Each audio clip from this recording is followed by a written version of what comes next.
In the marketplace of Athens, where merchants called their prices and money changed hands, where olives and oil and pottery were bought and sold, where the daily business of living occupied most minds most of the time, there walked a man who seemed to be doing nothing useful, producing nothing tangible, contributing nothing obvious to the city's prosperity or power.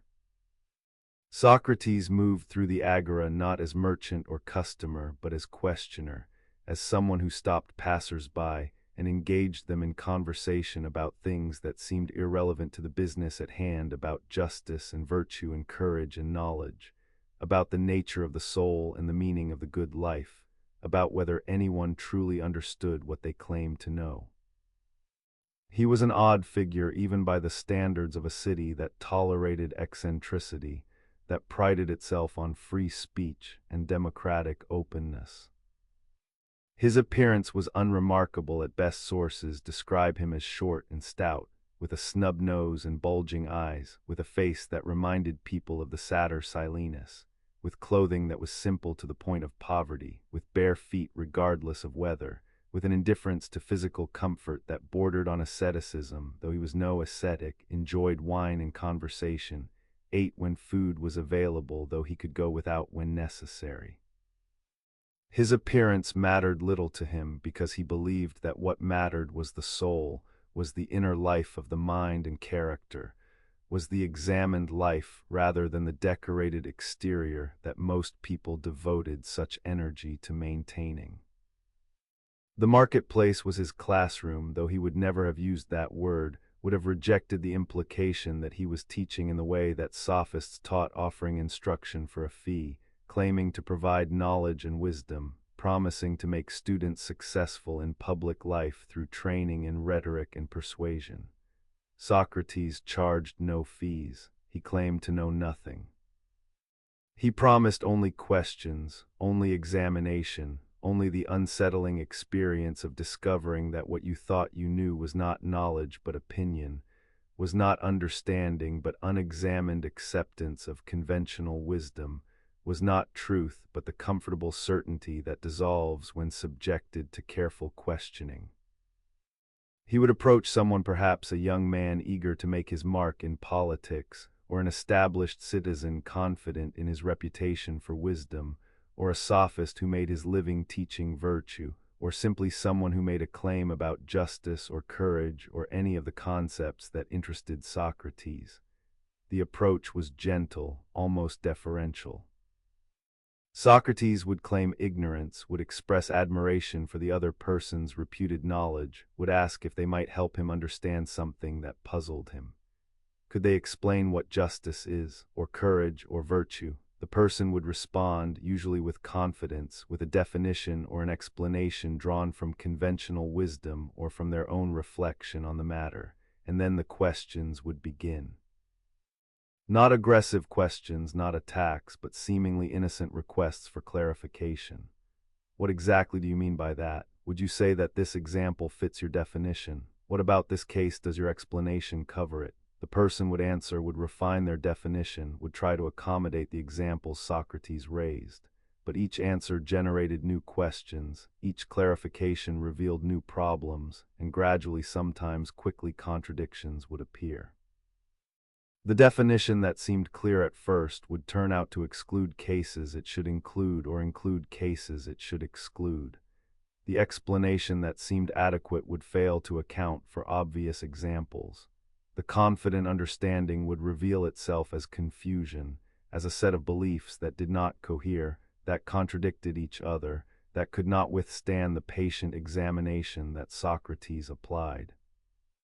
This was the elenchus, the Socratic method of examination that proceeded through questions, that tested definitions against cases, that revealed contradictions and inadequacies, that reduced the interlocutor to aporia, to the state of being at a loss, of recognizing that they did not know what they thought they knew.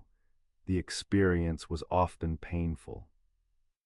People did not enjoy discovering that their confident beliefs were confused, that their reputation for wisdom was undeserved, that they could not define or explain concepts they used every day as if they understood them perfectly. Some became angry, some felt humiliated, Some accused Socrates of playing tricks, of using sophistry to make the worse argument appear the better, of deliberately confusing people for his own amusement or to enhance his own reputation. But for those who could move past the initial discomfort, who could allow their ego to be wounded in service of pursuing truth, who could value understanding more than the appearance of wisdom, the Elenchus offered something precious, the possibility of genuine knowledge rather than mere opinion, the opportunity to build understanding on secure foundations rather than on unexamined assumptions. The chance to develop the kind of wisdom that could withstand questioning because it was based on careful thought rather than on conventional belief. These were the people who became Socrates' students, though he would resist that term, would insist he was not teaching them but examining with them, was not providing knowledge but helping them recognize their ignorance, was not filling empty vessels but clearing away the false certainties that blocked genuine understanding.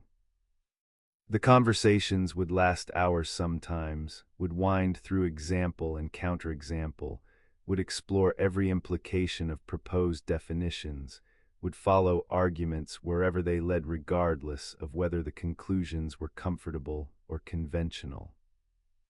Socrates was relentless in his questioning, would not accept vague generalities or appeals to authority, would not let people change the subject when the examination became uncomfortable, would not allow them to rest in convenient ambiguities that avoided the hard work of thinking clearly. But he was also genuinely humble, would acknowledge when arguments led him into confusion, would admit that he too did not know, would treat the examination as shared inquiry rather than as combat, would seem as interested in understanding the question as in defeating his interlocutor. What made the conversations philosophical rather than merely argumentative was Socrates' commitment to following the argument rather than defending any predetermined conclusion. He was willing to be refuted, was genuinely seeking truth rather than victory, was pursuing wisdom rather than reputation. If someone could show him that his reasoning was flawed, could expose contradictions in his own beliefs, could demonstrate that his conclusions did not follow from his premises, Socrates would acknowledge the refutation, would thank the person for correcting him, would adjust his understanding accordingly. This intellectual honesty was rare then as now, was part of what made Socrates a philosopher rather than a sophist, was what allowed the Elenchus to be truly philosophical method rather than rhetorical technique. But the questions did not lead to answers in the way that most people expected or wanted. The examinations rarely concluded with a satisfactory definition, rarely reached certainty about what justice or courage or virtue really is. Instead, they typically ended in aporia, in the recognition that the question was more difficult than it seemed, that none of the proposed answers were adequate, that more thought was needed, that understanding would require continued examination. This was frustrating for those who wanted conclusions, who needed answers they could take away and apply, who expected philosophy to provide the kind of certainty that would allow them to stop questioning. But Socrates believed that aporia was progress, that recognizing ignorance was the first step toward wisdom, that clearing away false certainties made room for genuine understanding to develop. The person who thought they knew but did not actually know was worse off than the person who recognized their ignorance, because false certainty blocks inquiry, while recognized ignorance invites it. The examined life required constant questioning, required never settling into comfortable certainty, required maintaining the kind of openness that allows for continued learning, continued refining of understanding, continued pursuit of wisdom that can never be finally possessed but can always be more fully approached. As the sun moved across the sky and the marketplace's activity ebbed and flowed around them, as merchants packed their goods and citizens headed home and the day's business concluded, Socrates would still be there, still questioning, still examining, still pursuing understanding through dialogue that had no natural endpoint except exhaustion or darkness or the call of other obligations. The conversations were his life's work, were what he devoted his days to, or how he served Athens even though most Athenians did not recognize his service, even though many considered him a nuisance or worse, even though his constant questioning made him enemies among the powerful, among those whose reputations depended on appearing wise, among those who had built careers on claiming to know what Socrates showed they did not actually understand. The question that would not answer became Socrates' signature, became the mark of his philosophical practice, became what he offered to Athens and to anyone willing to engage honestly with the examined life. He did not provide answers because he believed that genuine understanding could not be transmitted like information, could not be received passively, could not be learned by memorizing what someone else said. Understanding had to be achieved by each person through their own thinking, through their own examination of their beliefs, through their own recognition of contradictions and inadequacies, through their own careful work of constructing definitions and explanations that could withstand questioning. The teacher's role was not to fill empty minds but to provoke thought, not to provide conclusions but to raise questions, not to claim wisdom, but to expose ignorance in ways that made the pursuit of wisdom both necessary and possible. The marketplace empties now in memory as it emptied then in actuality. As the day ends and people return home and the conversations pause until tomorrow when they will resume, when Socrates will return to the agora and begin again, will find new interlocutors or continue with familiar ones, will ask his questions again, will examine again, will pursue understanding again, knowing that the pursuit never ends, that the questions remain open. That wisdom consists not in having answered, but in continuing to ask, in maintaining the examined life, in never settling into the sleep of unthinking certainty, but remaining always awake, always questioning, always pursuing the understanding that makes life worth living even when understanding remains forever incomplete. The question lingers, the answer withdraws. And in the space between, philosophy is born not as system of doctrines, but as practice of examination, not as body of conclusions, but as method of questioning, not as possession of wisdom, but as love of wisdom that sustains the pursuit even when possession remains impossible. The question that would not answer taught Athens taught those who would listen that philosophy is not about having answers, but about asking questions well, about examining carefully, about living thoughtfully rather than accepting blindly what tradition or convention or authority claims to know. The question remains, the examination continues, and Socrates walks still in every conversation where someone asks, "What do you mean by that?" and genuinely wants to understand rather than to argue, where someone follows the argument rather than defending their ego, where someone values truth more than comfort, wisdom more than appearance, the examined life more than the easy sleep of unthinking existence. The road to Delphi wound through mountains where eagles circled and the air grew thin, where pilgrims climbed seeking wisdom from the oracle, seeking answers from Apollo's priestess who spoke in riddles from deep within the temple built into the mountainside, built over the chasm from which sacred vapors rose, from which divine inspiration came to those who breathed the fumes and spoke what the god revealed through them. People came from across the Greek world bringing questions about war and peace, about crops and children, about the future that they hoped the god could illuminate, about the uncertainty that plagued human existence and that only divine knowledge could resolve. Chaerephon, a friend of Socrates, made the pilgrimage with a question that seemed simple but that would change how philosophy understood itself, would change what Socrates understood his life's work to be, would provide the mission that would guide him through decades of questioning and that would ultimately lead to his death. Chaerephon asked the oracle, "Who is the wisest man in Greece?" The question assumed that someone was wisest, that wisdom was something that could be possessed and measured, that among all the philosophers and sophists and learned men who claimed understanding of truth and virtue, someone stood out as wisest. The oracle's answer was unexpected, was puzzling, was the kind of riddle that oracles specialized in responses that seemed to answer but that required interpretation, that pointed toward truth without stating it plainly, that demanded thought rather than providing easy certainty. The oracle said, "Socrates is wisest. No one is wiser than Socrates." When Chaerephon returned to Athens and reported what the oracle had said, Socrates was troubled rather than pleased, was confused rather than proud, could not understand what the oracle meant because Socrates knew that he was not wise, knew that he did not possess the kind of knowledge that wisdom required, knew that he understood very little about the matters that mattered most, about justice and virtue and the good life, about how to live well and what made actions right or wrong. How could he be the wisest if he knew that he knew nothing? How could ignorance be wisdom? What did the oracle mean by this apparent contradiction?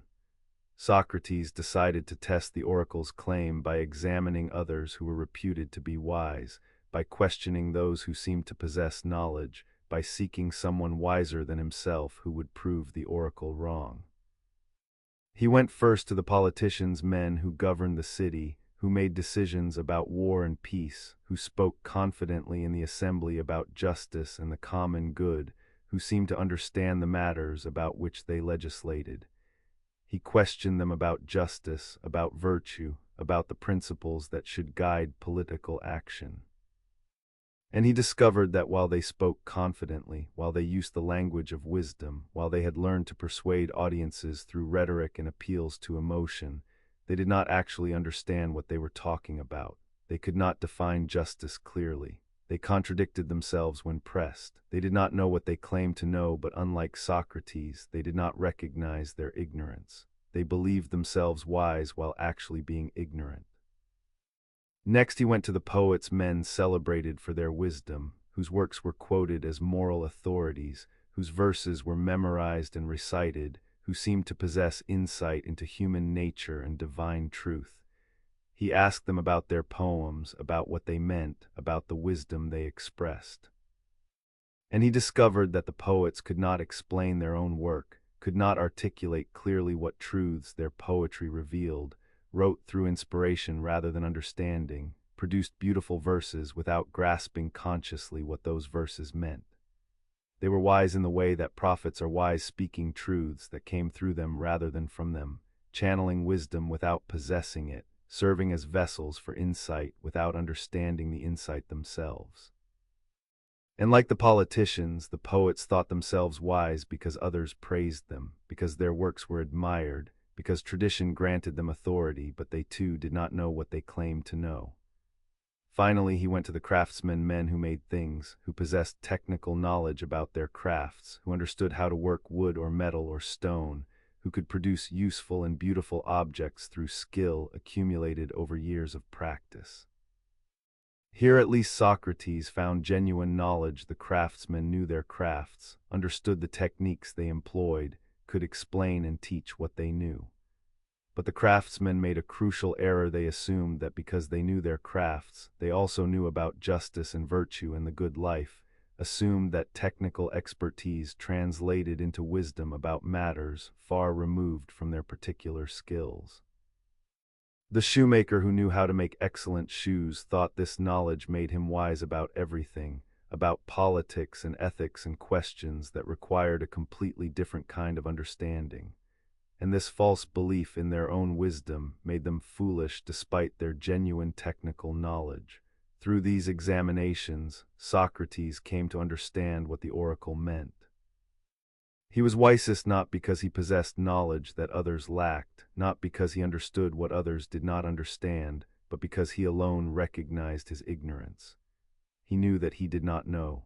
The politicians and poets and craftsmen were ignorant but did not recognize their ignorance, believed themselves wise while actually being foolish, possessed false certainty that blocked the pursuit of genuine understanding.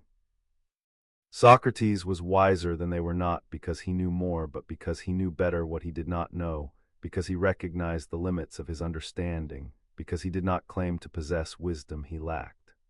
This recognition became the foundation for Socrates' philosophical mission, became the principle that guided his practice of examination, became the insight that the oracle had revealed through its riddling pronouncement. Wisdom begins with recognizing ignorance. The examined life begins with acknowledging how little we truly understand. Philosophy begins not with claiming to know, but with admitting that we do not know, with recognizing that the questions are more difficult than they seem, with understanding that genuine knowledge is rare and that most of what passes for knowledge is merely opinion, is merely unexamined belief, is merely the repetition of conventional wisdom that has never been tested. But recognizing ignorance was only the first step. The next step was to pursue understanding through careful examination, through questioning that tested beliefs, through dialogue that refined definitions, through the patient work of philosophy that might never reach final certainty but that could at least clear away false certainties, that could at least replace unexamined opinion with examined understanding, that could at least make progress toward wisdom, even if complete wisdom remained forever beyond human grasp. Socrates understood that the oracle had given him a mission to be the gadfly that stung Athens into wakefulness, to be the questioner who exposed false certainty, to be the philosopher who helped others recognize their ignorance so that they might begin the pursuit of genuine wisdom. The oracle's riddle contained a paradox that philosophy has never fully resolved. How can knowing that one doesn't know be a form of knowing? How can ignorance be wisdom? The paradox points toward something important about the nature of knowledge and wisdom, that they are not possessions that one has or lacks absolutely, but are rather relationships to what one knows and doesn't know, are matters of recognizing limits and boundaries, are about understanding the difference between genuine knowledge and mere opinion, between examined belief and unexamined certainty. The person who knows many facts but does not recognize what they don't know, who cannot distinguish between what they genuinely understand and what they merely believe, who confuses opinion with knowledge, this person is not wise despite their learning.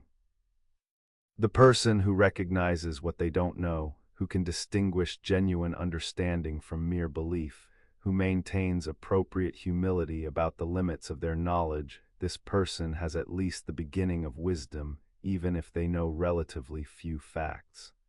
Socrates' interpretation of the oracle became his life's work. He would spend his days in the agora questioning people, examining their beliefs, exposing their ignorance, helping them recognize how little they actually understood about justice and virtue and the matters that mattered most for living well.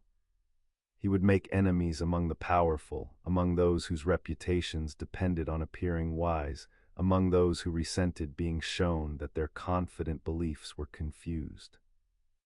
He would be called a corrupter of youth, would be accused of teaching young men to question their elders and disrespect tradition. He would eventually be prosecuted, would be condemned to death, would drink hemlock rather than abandon his mission of examination. But all of this followed from the oracle's pronouncement, from the mission that Socrates understood the God to have given him, from the commitment to live the examined life and to help others examine their lives regardless of the cost. The riddle remains. In recognizing that we don't know, do we know something? In admitting ignorance, do we possess a kind of wisdom? The questions circle back on themselves, create paradoxes that logic cannot easily resolve, point towards something about self-knowledge and self-examination that propositional knowledge cannot capture.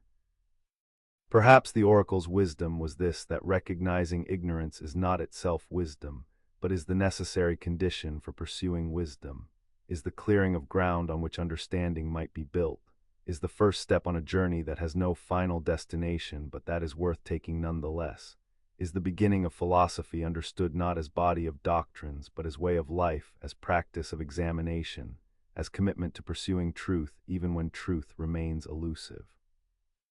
The cave of knowing, where the oracle spoke her riddles, where divine wisdom touched human inquiry, where the God revealed what humans could not discover on their own, this cave holds still its mystery, points still toward the paradox at philosophy's heart.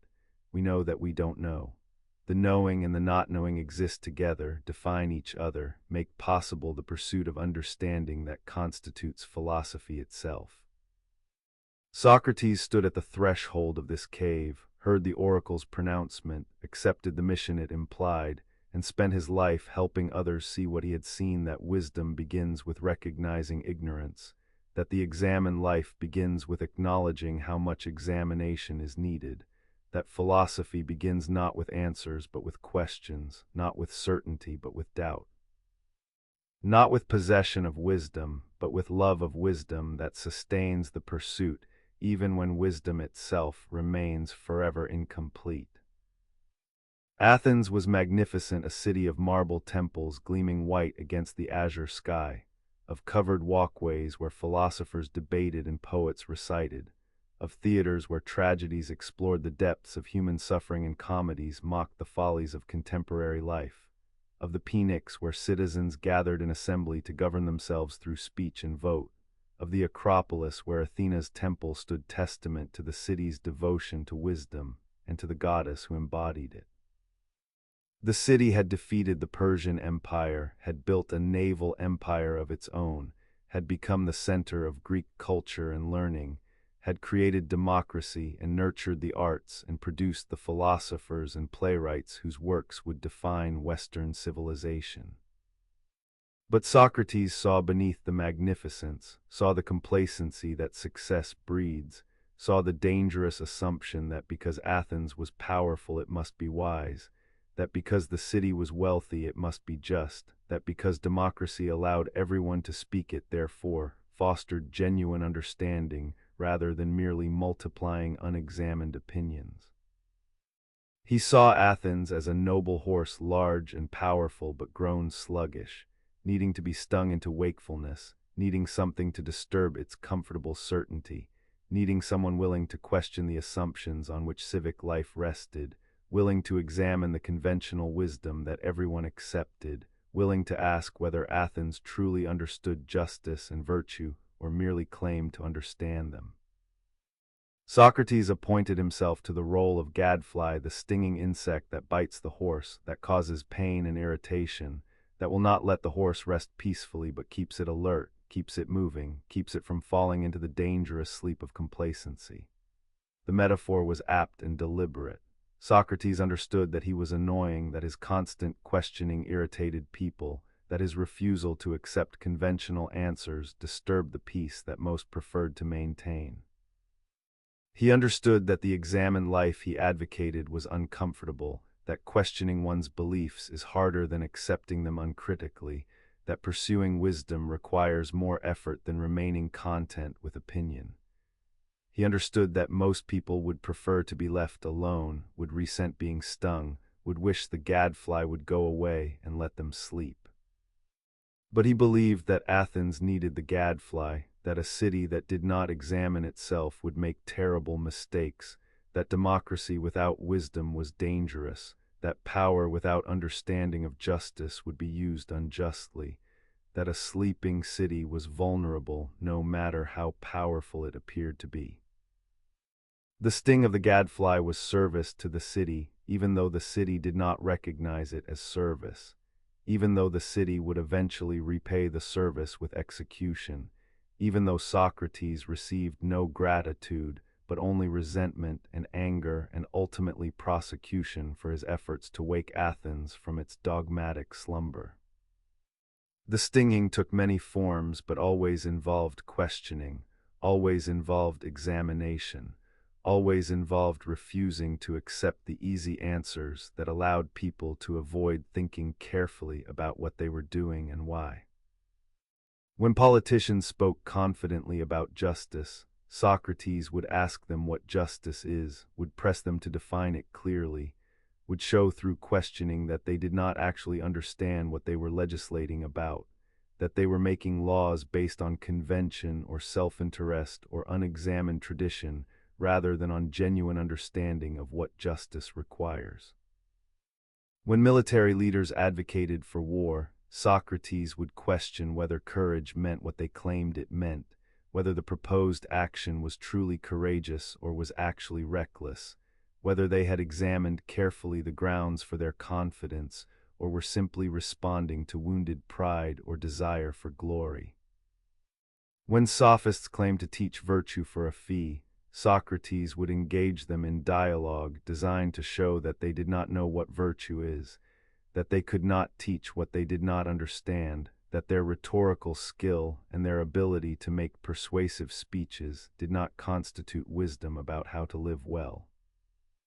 When young men spoke disrespectfully of their elders or of the city's traditions, Socrates would examine with them what respect requires, what makes traditions worthy of being maintained, what distinguishes genuine wisdom that should be honored from mere age that deserves no special deference.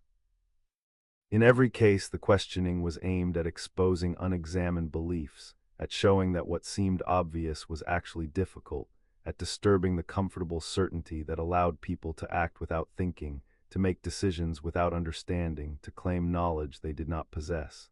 The effect was often anger. People did not like being shown that they were confused about matters they claimed to understand. Politicians resented being embarrassed in front of their peers. Sophists objected to having their expertise questioned. Wealthy men who had succeeded in business or politics did not appreciate being told that success in worldly affairs did not guarantee understanding of virtue and justice. Young men's fathers blamed Socrates when their sons questioned tradition and authority, blamed him for corrupting the youth by teaching them to question their elders, blamed him for undermining the respect and obedience that social order required. The resentment accumulated over years, spread through the city, created enemies among the powerful and influential, prepared the ground for the prosecution that would eventually come. But for those who could bear the sting, who could accept the discomfort of having their certainties disturbed, who valued truth more than pride, the gadfly's questioning was gift rather than affliction, was liberation rather than corruption, was the beginning of genuine understanding rather than the destruction of false comfort. These were the young men who gathered around Socrates, who followed him through the agora, who participated in his examinations, who learned to question their own beliefs as carefully as they questioned others. They learned that the examined life, while uncomfortable, was more valuable than the unexamined life, that understanding one's ignorance was better than living in false certainty, that the pursuit of wisdom was worthwhile even when wisdom remained elusive. Plato was among these young men, was perhaps the most gifted, certainly the most devoted to preserving Socrates' memory and method.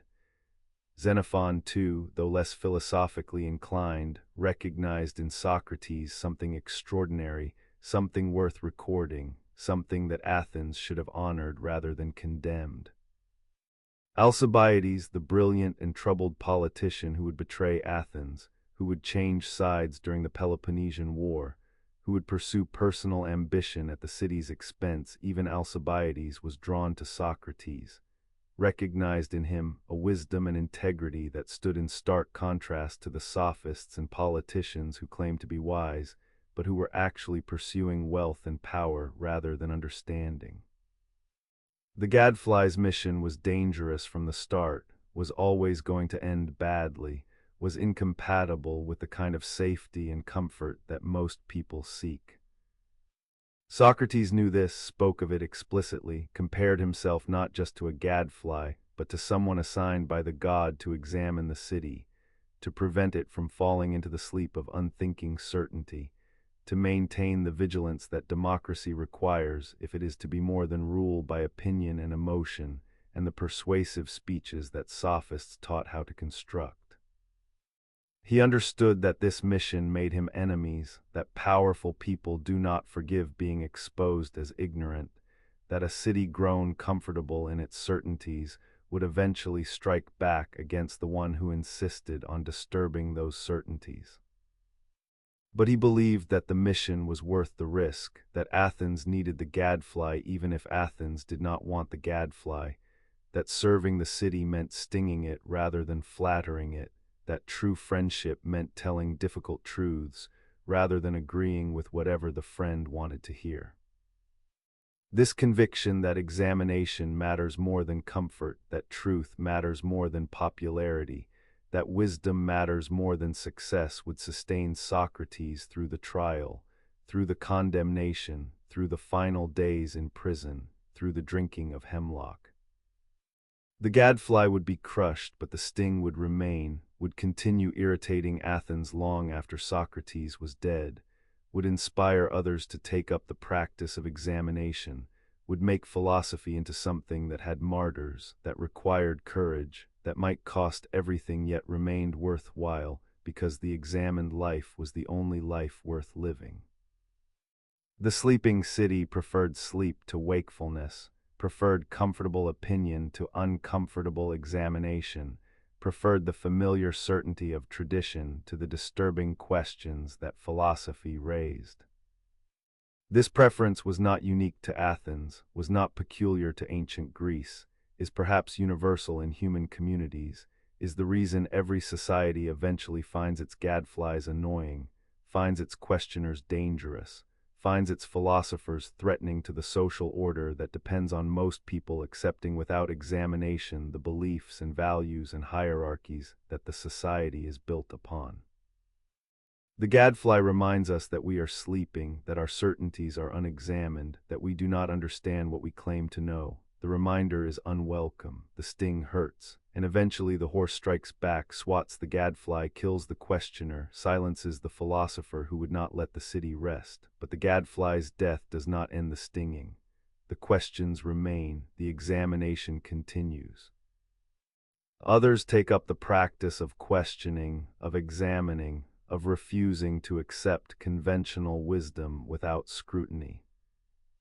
Philosophy survives the philosopher, continues beyond the individual life, becomes tradition of inquiry that each generation must renew, must practice again, must embody in new questioners who will sting their own sleeping cities, who will disturb their own comfortable certainties, who will risk what Socrates risked because they recognize what Socrates recognized, that the examined life is the only life worth living, that truth matters more than safety. That wisdom is worth pursuing even when pursuit brings danger, even when the city condemns, even when the hemlock waits. The city sleeps still, the gadfly stings still. And somewhere in every question that disturbs certainty, in every examination that exposes ignorance, in every refusal to accept conventional wisdom without scrutiny, Socrates continues his mission, continues serving cities that do not want his service, continues stinging horses that would prefer to sleep, continues insisting that we wake up, that we examine our lives, that we pursue understanding rather than wresting content with opinion. That we live philosophically even when philosophy makes us uncomfortable, even when examination threatens our certainties, even when the sting hurts and we wish the gadfly would simply go away and let us sleep peacefully in our unexamined assumptions. The sleep beckons, the comfort calls.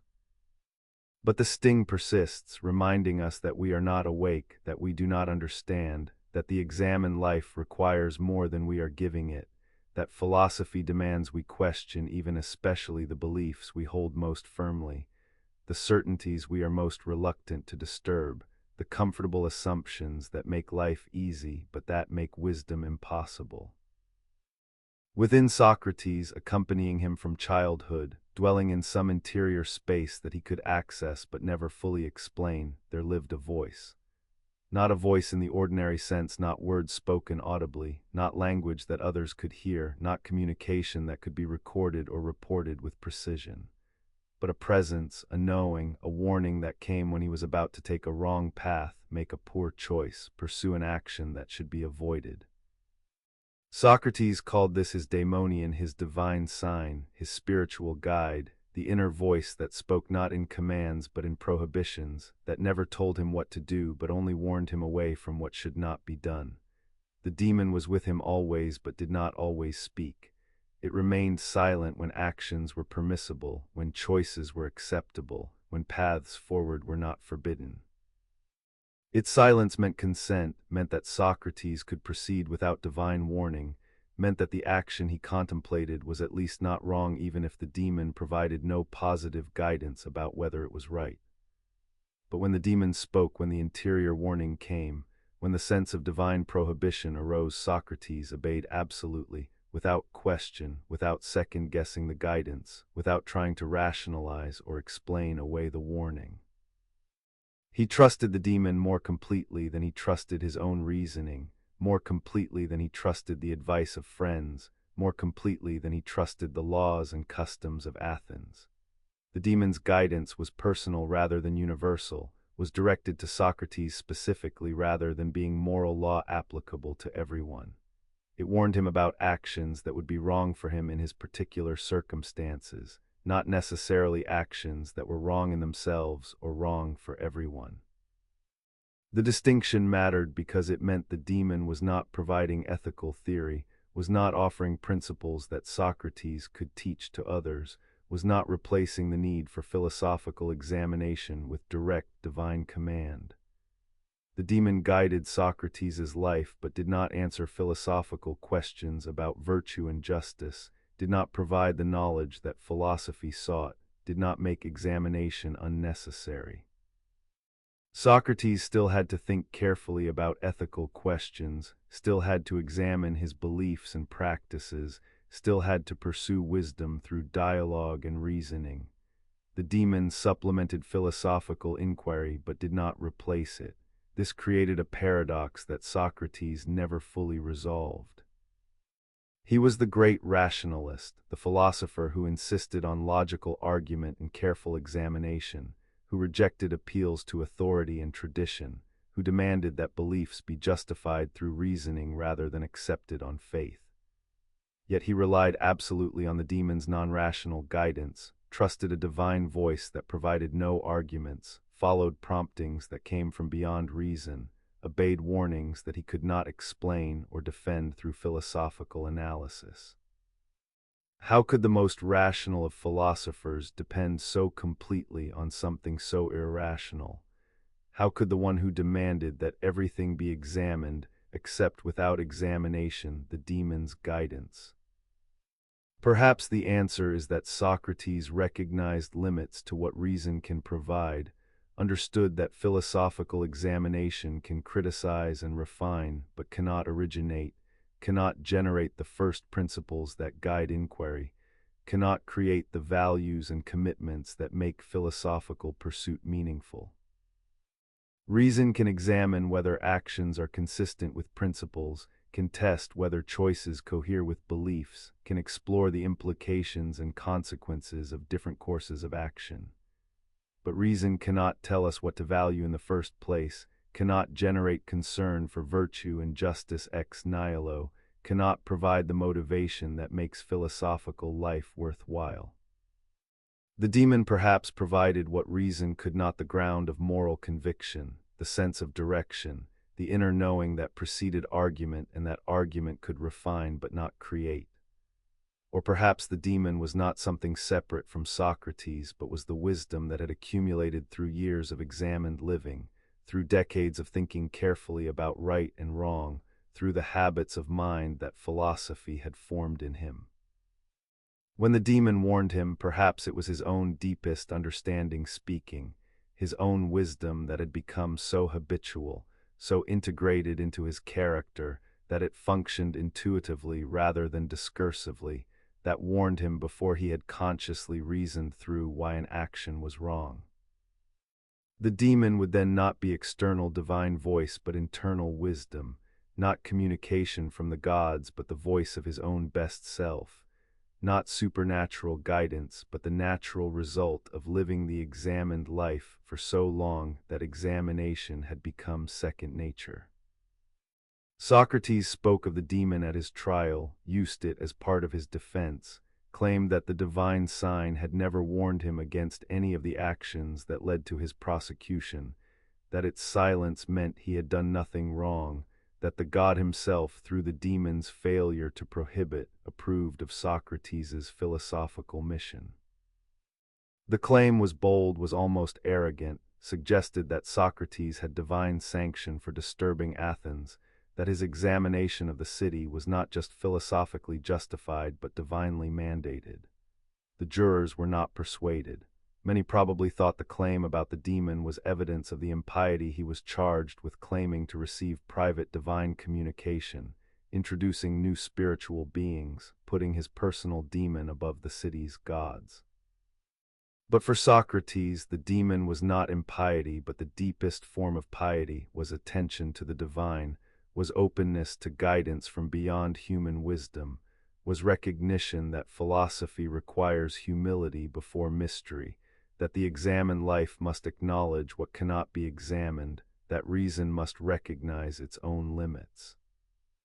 The demon represented the boundary between what philosophy could achieve through human effort and what required something more, something beyond logic and argument, something that could only be received rather than constructed, only trusted rather than proven, only followed rather than understood.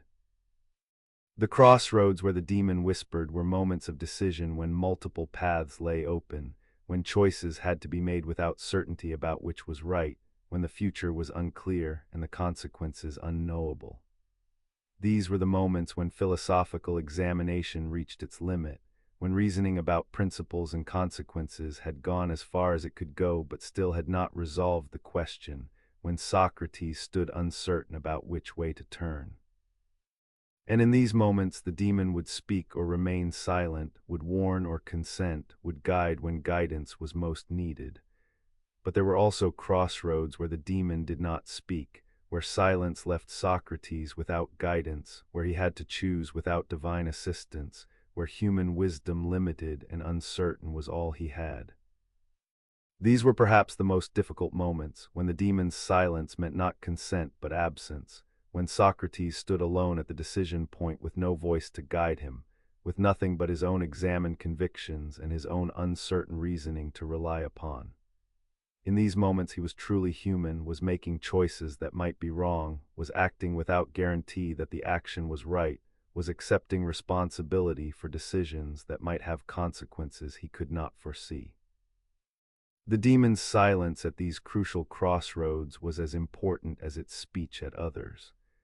The silence meant that some choices were Socrates's to make, that the divine did not govern every detail, that human freedom and human responsibility were real, that we must sometimes decide without the security of knowing we are right. Philosophy prepares us for these moments by examining our beliefs and refining our understanding, but it cannot eliminate the uncertainty, cannot provide certainty where certainty is impossible, cannot replace the need for courage, the courage to choose and act and accept responsibility when we do not and cannot know whether we are right. The demon whispered, or it remained silent. And at the crossroads between certainty and doubt, between divine guidance and human decision, between what philosophy could examine and what examination could not resolve, Socrates found himself where all humans find themselves, choosing in uncertainty, acting without guarantee, living the examined life while acknowledging that examination has limits, that wisdom includes knowing when we do not know, that sometimes we must trust something beyond reason, beyond argument.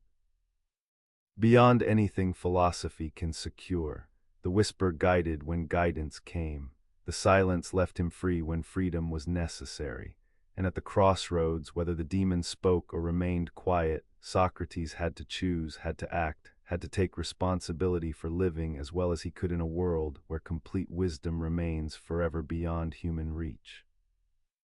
The year was 399 BCE. The place was Athens, in the court where citizens served as jurors, where cases were argued before hundreds of voters, where speeches were timed by water clocks and verdicts rendered by dropping stones into urns. The accused was Socrates, 70 years old, a citizen in good standing, a veteran who had fought courageously for Athens, a man who had lived his entire life in the city except for military campaigns.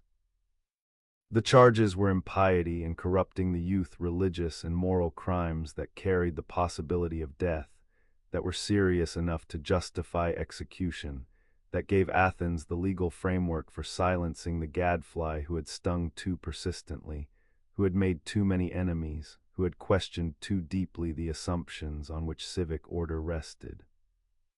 The formal charges were brought by Meletus, a young poet of no particular distinction, but everyone understood that Meletus was merely the face of a broader prosecution, that behind him stood more powerful figures who had reason to want Socrates silenced.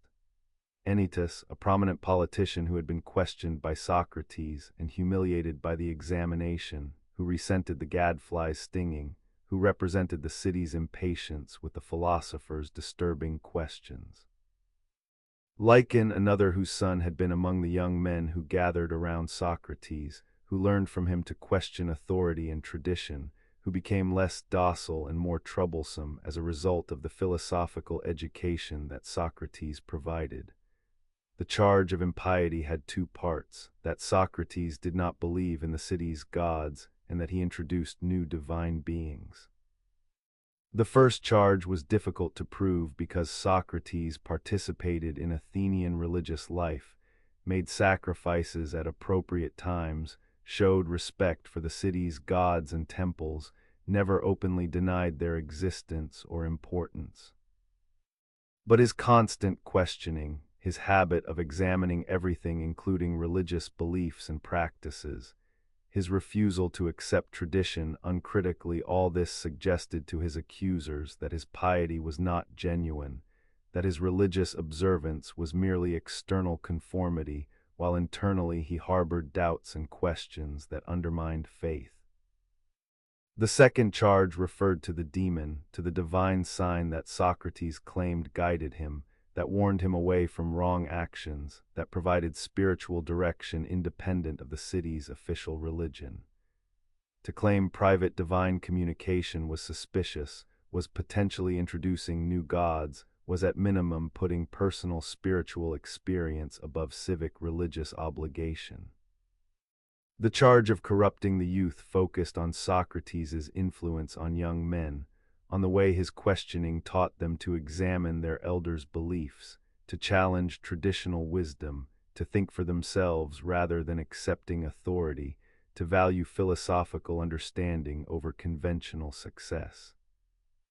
The prosecution argued that this was corruption, that teaching young men to question made them disrespectful, that encouraging examination undermined social order, that Socrates' influence produced citizens who were dangerous to the city, who would not obey or respect the traditions and authorities that maintained civic cohesion. The prosecution pointed to Alcibiades and Critias. Both had associated with Socrates, both had become enemies of democracy, both had brought disaster to Athens through their ambitions and betrayals. Surely Socrates bore some responsibility for how these men turned out, for the corruption that made them traitors and tyrants. Socrates' defense was not really defense in the conventional sense. He did not apologize, did not plead for mercy, did not try to make himself sympathetic to the jurors. Instead, he explained his mission, justified his practice of examination, insisted that he had been serving Athens even though Athens did not recognize his service, that the city needed the gadfly even though the city wanted to crush him. He recounted the oracle's pronouncement that no one was wiser than Socrates, explained how he had tested the oracle by examining others reputed to be wise, described how he discovered that they did not know what they claimed to know while he at least recognized his ignorance. He argued that the god had assigned him to Athens as a gadfly, to sting the city into wakefulness, to prevent the noble horse from sleeping complacently in its unexamined beliefs. He addressed the charge of corrupting the youth by pointing out that the young men who associated with him enjoyed listening to examinations, enjoyed watching the supposedly wise being shown to be ignorant, were learning to think for themselves rather than accepting passively what they were told. If this was corruption, then philosophy itself was corruption, then teaching people to examine their beliefs was inherently dangerous, then Athens should ban all questioning and require citizens to accept traditional wisdom uncritically. Was this what Athens wanted? Was this what democracy meant, that citizens should not think but should merely obey, should not question but should merely conform? He addressed the charge of impiety by explaining the demon, by insisting that it had never led him astray, by arguing that divine guidance was not impiety but the highest form of piety, was attention to the God's will as it was revealed to him personally. He pointed out that he had never openly denied the city's gods, had never taught atheism, had never encouraged others to abandon traditional religion. What he had done was examine religious beliefs as he examined all beliefs, had asked whether people understood what they claimed to believe, had shown that conventional piety often consisted of unthinking repetition of rituals without understanding their meaning. If seeking understanding of religious matters was impiety, Then again, Athens was condemning philosophy itself, was making examination into a crime, was declaring that truth-seeking was forbidden when it touched on sacred matters. The speech was brilliant, was philosophically sophisticated, was exactly the kind of examination that Socrates had practiced throughout his life. But it was not politically astute, did not aim at winning acquittal, did not show the humility and deference that might have persuaded jurors to show mercy. Instead, Socrates was defiant, was challenging, was insisting that he had done nothing wrong and would continue the practice of examination even if acquitted, was suggesting that Athens needed him more than he needed Athens, that the city would suffer more from silencing him than he would suffer from being silenced. The tone was almost arrogant, suggesting divine mission, claiming divine approval, putting his philosophical calling above civic obligations. The jurors voted by dropping stones into urns, one urn for guilty, one for not guilty. The count was close, 280 guilty, 220 not guilty. A shift of 30 votes would have resulted in acquittal. The verdict was guilty, but by a narrow margin, suggesting that Athens was divided, that many citizens respected Socrates despite finding him troublesome, that the prosecution's case was not overwhelming.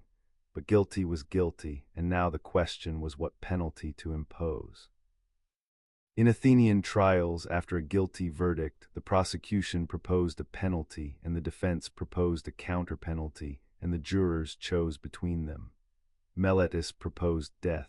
Socrates was expected to propose exile or a fine, to offer the jurors an alternative that would allow them to punish him without killing him, to provide a way out that would satisfy honor while preserving his life. Instead, Socrates proposed that Athens should provide him meals in the Prytaneum, the honor given to Olympic victors and great benefactors of the city. He argued that this was what he deserved, that his philosophical service to Athens had been more valuable than any athletic victory, that the city should honor him rather than punishing him. The jurors were not amused. The proposal seemed to mock them, seemed to show contempt for their authority, seemed to reject any recognition that he had done wrong. When the final vote came, death or meals in the Prytaneum, the margin was even wider, 360 for death, 140 for meals. The verdict was death. Athens had condemned its wisest citizen to execution. The gadfly would be crushed, truth had become crime, and examination had become capital offense. Socrates accepted the verdict calmly, spoke to the jurors one final time, warned them that by silencing him they had not solved their problems but had only made them worse, that other questioners would arise, that the examined life could not be eliminated by eliminating the examiner, that Athens would face more severe critics now that it had martyred the one who had questioned gently, who had examined with care, who had stung with concern for the city's welfare. He said that he felt no anger toward those who had convicted him, understood that they believed they were acting rightly, accepted that they were doing what seemed best to them even though he believed they were mistaken. And he expressed uncertainty about death. Maybe it was evil, maybe it was good, maybe it was simply sleep without dreams, maybe it was transition to another life where he could continue examining and questioning. He did not know, but not knowing did not make him afraid. The trial ended. The truth that had been called crime remained truth. The examination that had been called corruption remained the examined life that Socrates had always practiced. And Athens had made philosophy into martyrdom, had created the precedent that would echo through history, that societies eventually silence their questioners, that power resists examination, that the gadfly will always be crushed by the horse it tries to wake, that truth-seeking can become capital crime when truth threatens the comfortable certainties on which social order rests. The trial was over. The verdict was death. And Socrates prepared to drink the hemlock, to die for philosophy, to show by example that the examined life was worth living even when living it cost everything. The cell in the Athenian prison was not large, was perhaps 10 feet square, was carved from stone with walls that held the coolness even as summer heat pressed down on the city above. A small window high up let in light, not much, not enough to read by except at midday, but enough to mark the passage of time, enough to watch the sun's movement across the sky, enough to know when morning came and when evening fell. In this space, Socrates spent his final 30 days, waiting for the execution that Athenian law required, but that custom delayed while the sacred ship made its annual voyage to Delos, while the city honored Apollo with the pilgrimage that commemorated Theseus's legendary return from Crete, while religious obligation prevented the pollution that execution would bring.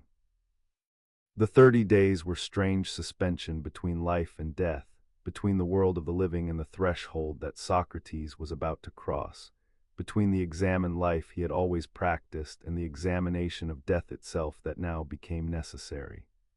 He was not alone in the cell. Athenian practice allowed prisoners to receive visitors, to maintain human contact, to say farewells to friends and family, to spend final days in conversation rather than isolation. And Socrates' friends came daily, gathered around him, brought food and comfort, engaged in the philosophical discussions that had defined their relationship with him, that continued even now, that perhaps became more urgent and more profound because death gave immediacy to questions that can seem abstract when mortality is distant. The prison became classroom, became the site of Socrates' final teachings, became the place where philosophy showed its worth by demonstrating that the examined life could face death without fear, could maintain integrity and commitment to truth even when truth offered no protection, could continue the pursuit of wisdom right up to the moment when the hemlock stopped the breathing and the questioning ended. The conversations in the prison were preserved by Plato, became some of the most beautiful and profound dialogues in philosophical literature, became Crito and Phaedo and the Apology's aftermath, became texts that would be read and studied and argued about for 2.5 millennia. In the Crito, Socrates' friend Crito came to the prison with news that arrangements had been made for escape, that guards had been bribed, that passage to Thessaly had been secured, that Socrates could leave Athens and live out his days in exile rather than drinking the hemlock, that his friends wanted him to accept this opportunity, that they would be dishonored if people thought they had not tried to save him, that his death would be their failure. The argument was emotional, was practical, was based on friendship and on the common sense judgment that living in exile was better than dying when death could be avoided. Socrates' response was philosophical rather than emotional, was principled rather than pragmatic, was based on examination of whether escaping would be right rather than on whether it would be advantageous. He argued that we must never do wrong even to avoid suffering wrong, that injustice is always evil for the one who commits it regardless of circumstances, that escaping would be doing injustice to the laws of Athens, that he had benefited from those laws throughout his life, and therefore owed them obedience even now when they were being applied unjustly to him. He imagined the laws themselves speaking, asking what right he had to disobey them, pointing out that he had chosen to live in Athens when he could have lived elsewhere, that his residence implied consent to abide by Athenian law, that he could not now reject that obligation simply because the law's application disadvantaged him. The argument was controversial then and remains controversial now. Why should Socrates obey unjust law? Why does injustice done to him not justify escaping?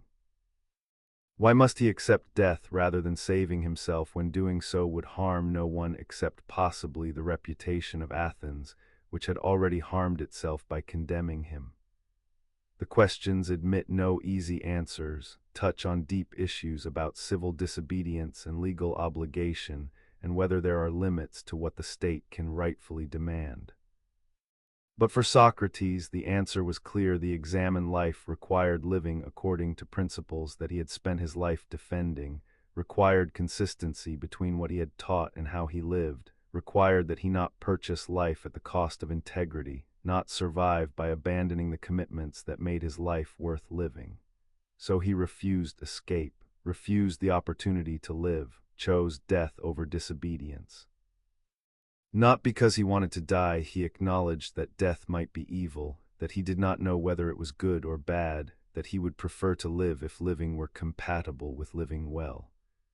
But living well required living rightly, required acting according to examined principles, required that he not betray in action what he had defended in argument.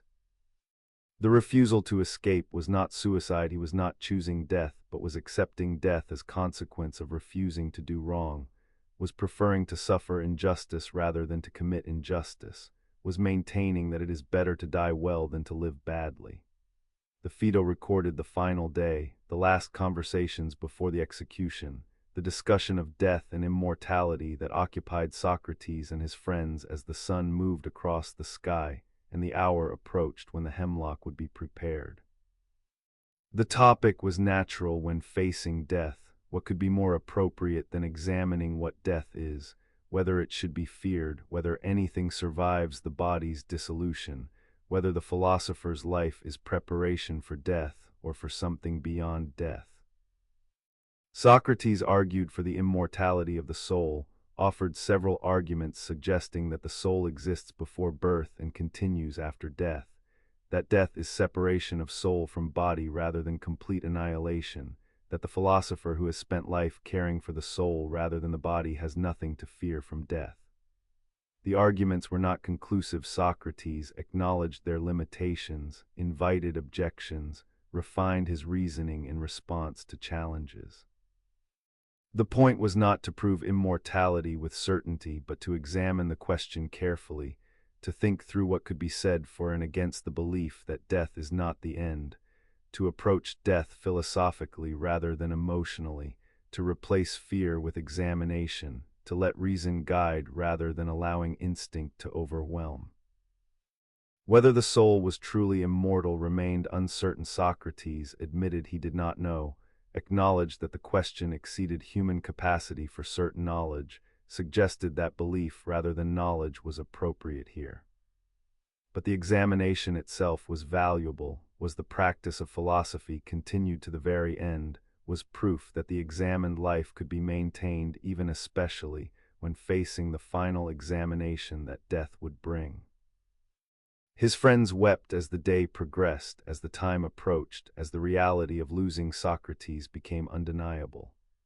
He comforted them, reminded them that philosophy teaches that death should not be feared, asked them to be philosophical even in grief, to examine their emotions rather than being overwhelmed by them, to remember that they were crying for themselves rather than for him, that his death might not be evil for him even though his absence would be painful for them. The roles were reversed. The one dying comforted those who would survive, the condemned consoled the grieving, the philosopher maintained composure while his students struggled with emotion. The scene was almost unbearable in its poignancy, in the combination of profound loss and philosophical commitment, in the tension between human feeling and reasoned acceptance. Socrates' wife Xanthippe was there with his youngest child in the morning, broke down weeping, had to be led away because her grief was too much, was too painful for everyone present, disturbed the philosophical atmosphere that Socrates wanted to maintain. He sent her home, asked that she not return, chose to spend his final hours in philosophical conversation rather than in emotional farewells, chose examination over sentiment, maintained his priorities even at the end. The choice seems harsh, seems to value philosophy over family, seems to put intellectual commitments above human relationships. But perhaps Socrates understood that maintaining composure required distance from the most intense emotional connections, that facing death philosophically required creating space where philosophy could occur, that his final teaching would be more powerful if it demonstrated philosophical life practiced completely rather than philosophy abandoned when emotion became too strong. As evening approached, the guard who had been assigned to watch Socrates came to tell him that the time had come, that the hemlock was being prepared, that the execution would proceed. The guard wept as he delivered the message, said that Socrates was the noblest and gentlest and best man who had ever been in the prison, apologized for being the messenger of death, wished there was another way. Socrates thanked him for his kindness, maintained calm, prepared himself for what was coming. The composure was not coldness, but was the fruit of a lifetime of examination, of thinking carefully about death, of preparing philosophically for the moment that comes to everyone, that cannot be avoided, that can only be faced with more or less wisdom, with more or less courage, with more or less understanding of what it means to die well. The prison held but did not confine. The walls surrounded but could not imprison the mind that had always been free, that had pursued truth without constraint, that had examined without fear, that had loved wisdom more than life, and that would now show, through accepting death, that philosophy was not abstract theory but lived commitment, not idle speculation but way of being that required courage, that might demand everything. That was worth what it cost because the examined life was the only life worth living even when that life was shortened by examination. The prison where philosophy waited was not place of punishment but was final classroom, was space where Socrates taught by example what he had taught by argument, that living well matters more than living long, that integrity cannot be compromised, that truth is worth dying for, that the philosopher faces death as philosopher, examining to the end, questioning even the question of what death is, maintaining the examined life right up to the moment when the hemlock stops the heart and the examination. For this individual concludes. The hemlock was prepared according to custom and law, a drink, not a violent end, not a crucifixion or a beheading or any method that involved visible brutality, visible suffering, visible indignity. Athens prided itself on civilized executions, on deaths that allowed the condemned to maintain composure and dignity, to make final farewells, to die as citizens rather than as criminals, to pass from life with some measure of peace rather than in violence and terror. The poison was made from the hemlock plant, ground into powder and mixed with liquid, a substance that would numb the body progressively from the extremities inward, that would creep slowly from feet to legs to torso to heart, that would eventually stop breathing and heartbeat, but that supposedly caused little pain, little distress, little of the agony that makes death horrible to witness and terrible to endure. Socrates had spent the day in conversation with friends, discussing immortality of the soul, examining arguments for and against the belief that death is transition rather than annihilation, that what dies is only the body while the soul continues in some form, some state, some existence that the living cannot know but might hope for. The arguments had been inconclusive, some stronger than others, some persuasive but not compelling, some suggestive but not demonstrative.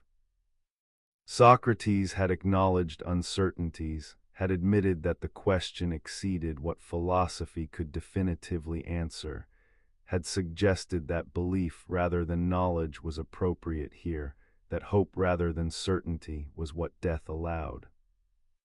But the examination itself had been valuable, had shown that philosophy could be practiced even when facing death, that the examined life could be maintained right up to the final moment, that wisdom consisted not in having all answers but in continuing to ask questions, continuing to examine, continuing to think carefully even when circumstances made careful thinking difficult.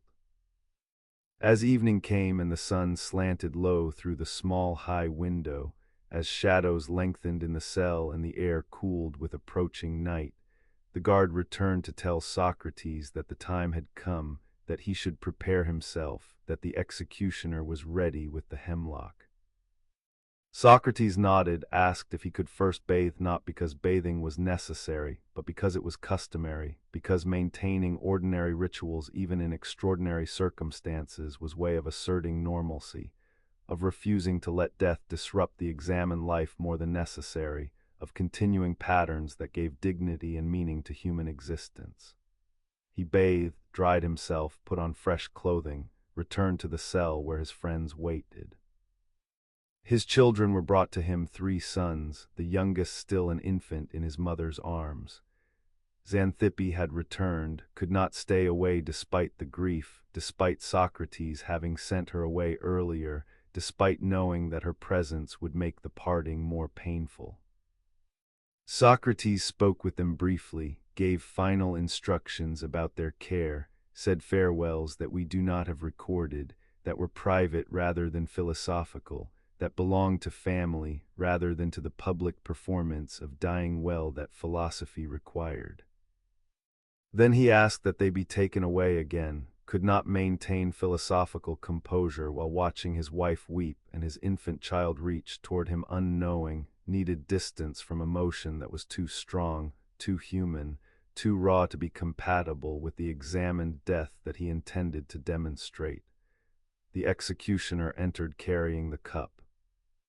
He was matter-of-fact, professional, neither cruel nor kind, but simply performing his duty, doing what Athenian law required, serving as instrument of the city's judgment.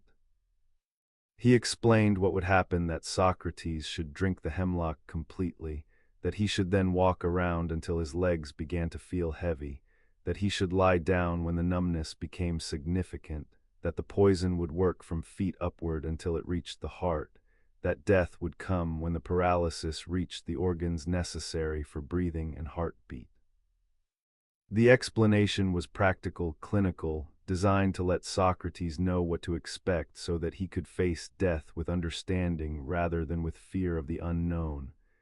Socrates took the cup without hesitation, without trembling, without any sign of fear or reluctance. His friends wept, could not help themselves, could not maintain philosophical composure, burst into tears at the sight of Socrates holding the poison that would kill him, at the reality that this was happening, that their teacher and friend was about to die, that the examined life they had shared with him was about to end. Socrates rebuked them gently, reminded them that philosophy teaches we should not fear death, that they were not being philosophical, that they should control themselves, that they should let him die in peace rather than disturbing his final moments with their grief. The rebuke was itself teaching, was final lesson about maintaining examined life even when emotion threatened to overwhelm, was demonstration that philosophy required discipline, required that reason guide even when feeling pulled toward collapse. He raised the cup to his lips and paused, not from fear, not from reluctance, but from a question that occurred to him, philosophical to the end, examining even the act of dying. He asked the executioner whether it was permitted to make a libation to the gods from the cup, to pour out a small amount as offering before drinking, to maintain piety even in this final act. The executioner said no. The poison was measured precisely, contained only enough to cause death, could not be reduced even slightly without risking that it might not work, might leave Socrates in agony between life and death, might fail to accomplish cleanly what it was designed to accomplish. So Socrates accepted the answer, said that at least he could pray, ask the gods to make his journey from this world to the next prosperous, hoped that death would be good rather than evil, even though he could not know whether his hope was justified. Then he drank the entire cup steadily, without pausing, without showing disgust at the taste, without any sign of reluctance or fear. His friends marveled at his composure, at the calm with which he did this terrible thing, at the philosophical courage that allowed him to face death without the natural fear that makes most humans cling to life even when life has become unbearable. He handed the cup back to the executioner, began walking as instructed, pacing the cell while the poison began its work, while the numbness started in his feet and began creeping upward, while death approached with each circuit of the small space. He spoke calmly as he walked, maintained conversation with his friends, continued the examination of death that had occupied the day, seemed almost curious about what was happening to him, about how the poison worked, about what dying felt like from the inside.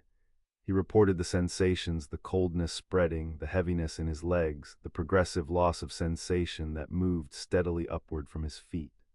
There was no panic, no struggle, no desperate attempt to fight what was inevitable. Just careful attention to experience, philosophical observation of death happening, examine life continuing right up to the moment when examination would no longer be possible. When his legs became too heavy to support him, he lay down as instructed, lay on his back on the simple pallet that served as bed in the cell, composed himself with dignity, maintained the calm that had characterized the entire process. The executioner pressed Socrates' feet, asked if he could feel the touch. Socrates said no. The numbness had reached that point, the poison was working, death was approaching. The man continued testing, pressing higher on the legs, on the thighs, checking the progress of the paralysis, monitoring how quickly death was coming. Each time, Socrates reported what he could and could not feel, maintained awareness and communication, continued participating consciously in his own dying. As the numbness reached his abdomen, Socrates spoke his final words. He said to Crito, his oldest and dearest friend who sat beside him, "Crito, we owe a debt to Asclepius. Pay it and do not neglect it." The words were puzzling, have been debated for centuries, admit of multiple interpretations. Asclepius was the god of healing, and Greeks would sacrifice a rooster to him when cured of illness. Was Socrates saying that death is cure for the disease of life, that he was finally being healed of existence itself, that mortality is the illness and death is the cure? Or was he simply remembering some ordinary religious obligation, some promise he had made, some debt that needed to be discharged? Or was he being ironic, philosophical to the very end, making a joke about owing thanks to the healing god for the poison that was killing him? We do not know. Socrates did not explain, could not explain, because the paralysis had reached his chest, had begun affecting his breathing, had made speech impossible. Crito asked if there was anything else he wanted to say, any final words, any instruction or farewell. But Socrates did not answer, could not answer, had said his last words, had completed the examined life with a final enigmatic utterance that would occupy interpreters for millennia. His friends watched as the breathing became labored, as the body struggled for air that the poisoned lungs could no longer process, as the life that had been Socrates, the questioning, the examining, the pursuit of wisdom, the gadfly's stinging, the demon's guidance, the philosophical practice that had defined him came to its end. The executioner lifted the cloth that had been placed over Socrates' face, checked for signs of life, found none. The eyes were open, staring, unseeing. Crito reached over and closed them gently, closed the mouth, composed the body with respect and love, performed the final services that the living owe to the dead. The cell was silent except for the weeping of friends who had lost their teacher, their companion, their example of how to live philosophically. Socrates was dead. The hemlock had done its work. The body lay still on the pallet, while the soul, if soul there was, if Socrates' arguments for immortality had any truth, departed for whatever destination awaits the dead, for whatever judgment or transformation or dissolution death brings. The cup was empty. The poison was consumed. And what remained was body that would be buried according to custom, memory that would be preserved by students who would spend the rest of their lives writing dialogues that captured something of Socrates' presence and method, legacy that would shape philosophy for 2 millennia, example that would inspire countless others to value truth over comfort, wisdom over safety, examined life over unthinking existence. The cup held poison and peace poison that ended life. Peace that came from having lived according to examined principles, from having maintained integrity to the end, from having shown that philosophy is not abstract theory but is way of life that requires courage, that might cost everything, that is worth what it costs because living well matters more than living long, because the examined life is the only life worth living even when examination leads to hemlock, even when the gadfly is crushed. Even when truth becomes crime and the one who questions is condemned for questioning, the cup empties, the body stills, and philosophy born in wonder, sustained by examination, proved through martyrdom continues in everyone who chooses to question rather than to accept, to examine rather than to conform, to pursue wisdom even when pursuit brings danger, even when the city condemns, even when the hemlock waits. The poison killed Socrates. But it could not kill philosophy, could not silence the questions, could not stop the examination that continues wherever humans wonder, wherever we ask what we should believe and how we should live and whether we truly understand what we claim to know. The cup is drunk, the teaching endures. And Socrates dies into immortality, not the personal immortality he hoped for but did not know, but the immortality of influence, of method preserved, of questions that outlive the questioner, of examined life that continues because he showed us how to live it, how to die for it, how to maintain it to the very end. After Socrates died, after the hemlock stopped his breathing and his body was carried out for burial, after the tears dried and the grief settled into the dull ache of permanent loss, his students faced a question that Socrates himself could no longer help them answer. What now? The teacher was dead, executed by Athens for impiety and corrupting youth, condemned by the city that should have honored him. The philosophical community that had gathered around Socrates in the Agora, that had spent days and years in examination and dialogue, that had learned to question and to think and to pursue wisdom through the method Socrates demonstrated, this community was scattered, was afraid, was uncertain whether Athens would be satisfied with executing Socrates or would continue prosecuting his associates. Some fled immediately, left Athens for other cities, for places where they would not be known as Socrates' students, where the association would not mark them as dangerous, where they could continue their lives without fear of prosecution. Euclid went to Megara, taking some of the other students with him, establishing what would become the Megarian school of philosophy that emphasized logical puzzles and dialectical arguments. Aristippus returned to Cyrene in North Africa, eventually founding the Cyrenaic school that emphasized pleasure as the highest good, that interpreted Socratic ethics in hedonic terms, that took from Socrates the commitment to examined life but gave that commitment a very different content than Plato would give it. Others stayed in Athens but withdrew from public life, from the kind of open philosophical activity that Socrates had practiced, from the marketplace conversations that had made Socrates visible and vulnerable. They taught privately if they taught at all, were careful not to attract attention, were wary of saying anything that might be construed as impiety or corruption, were trying to preserve themselves and perhaps preserve some of what Socrates had taught while not repeating his fate. The fear was real. Athens had killed Socrates for asking questions, for examining beliefs, for encouraging young men to think for themselves. The message was clear. Philosophy was dangerous, questioning was subversive, examination threatened civic order, and those who practiced it risked prosecution. But two students, especially Plato and Xenophon, took upon themselves the task of preserving Socrates for posterity, of recording the conversations and the method, of creating literary representations that would capture something of what Socrates had been and what he had taught. They could not preserve Socrates himself, the living presence, the voice, the irony, the immediate experience of being examined by him. The transformative power of his questioning, all this was gone, was lost with his death, could not be recovered. But they could preserve the method, could record the kinds of questions Socrates asked and how he pursued them, could create dialogues that showed Socrates in conversation, could provide readers who had never met Socrates with some access to his philosophical practice. Plato was younger, was perhaps 28 when Socrates died, had been profoundly influenced by his association with Socrates, had found in him the teacher who made philosophy into a life's calling, who showed that pursuing wisdom was worthwhile occupation for a serious and gifted person, who demonstrated that examination could be rigorous and transformative. After Socrates' death, Plato traveled, went to Megara, to Egypt perhaps, to southern Italy, where he encountered Pythagorean philosophy, absorbed influences that would shape his own thinking.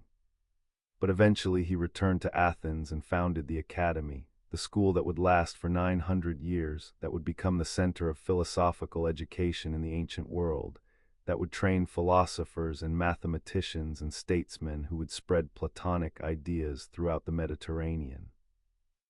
The dialogues Plato wrote made Socrates immortal in a way that no memorial or statue could have achieved. In these conversations set down in writing, Socrates lived again, questioning and examining, exposing contradictions and pursuing definitions, demonstrating the elenchus and practicing the examined life.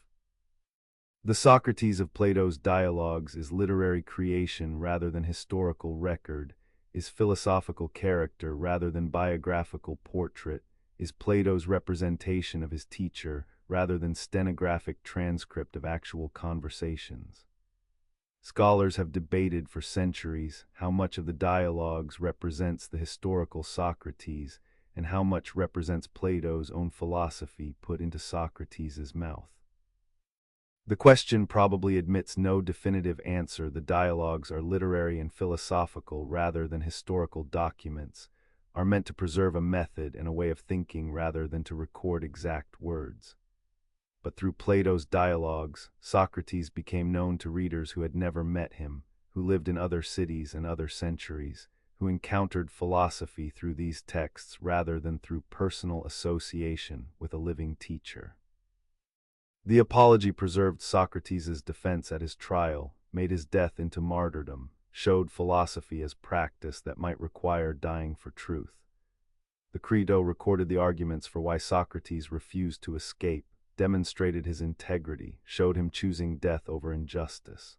The Phaedo presented the final conversations about immortality, depicted the death scene, created an image of the philosopher dying calmly, examining to the end, maintaining composure in the face of death.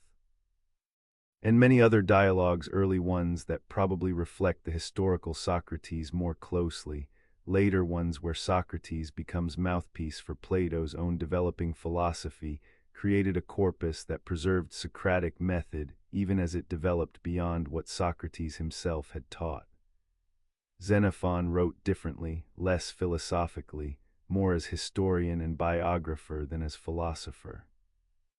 His Memorabilia and Apology and Symposium provided another portrait of Socrates, one less focused on metaphysical questions and more on practical ethics, one that emphasized Socrates' good character and practical wisdom rather than his abstract philosophical arguments. Xenophon's Socrates was less ironic than Plato's, more straightforwardly concerned with virtue and self-control, more clearly pious in conventional ways, more accessible to ordinary people. The two portraits differ significantly. Scholars debate which is more accurate, whether Plato or Xenophon better preserved the historical Socrates, whether either one provides reliable access to what Socrates actually believed and taught. The question may be unanswerable, may be wrong question to ask.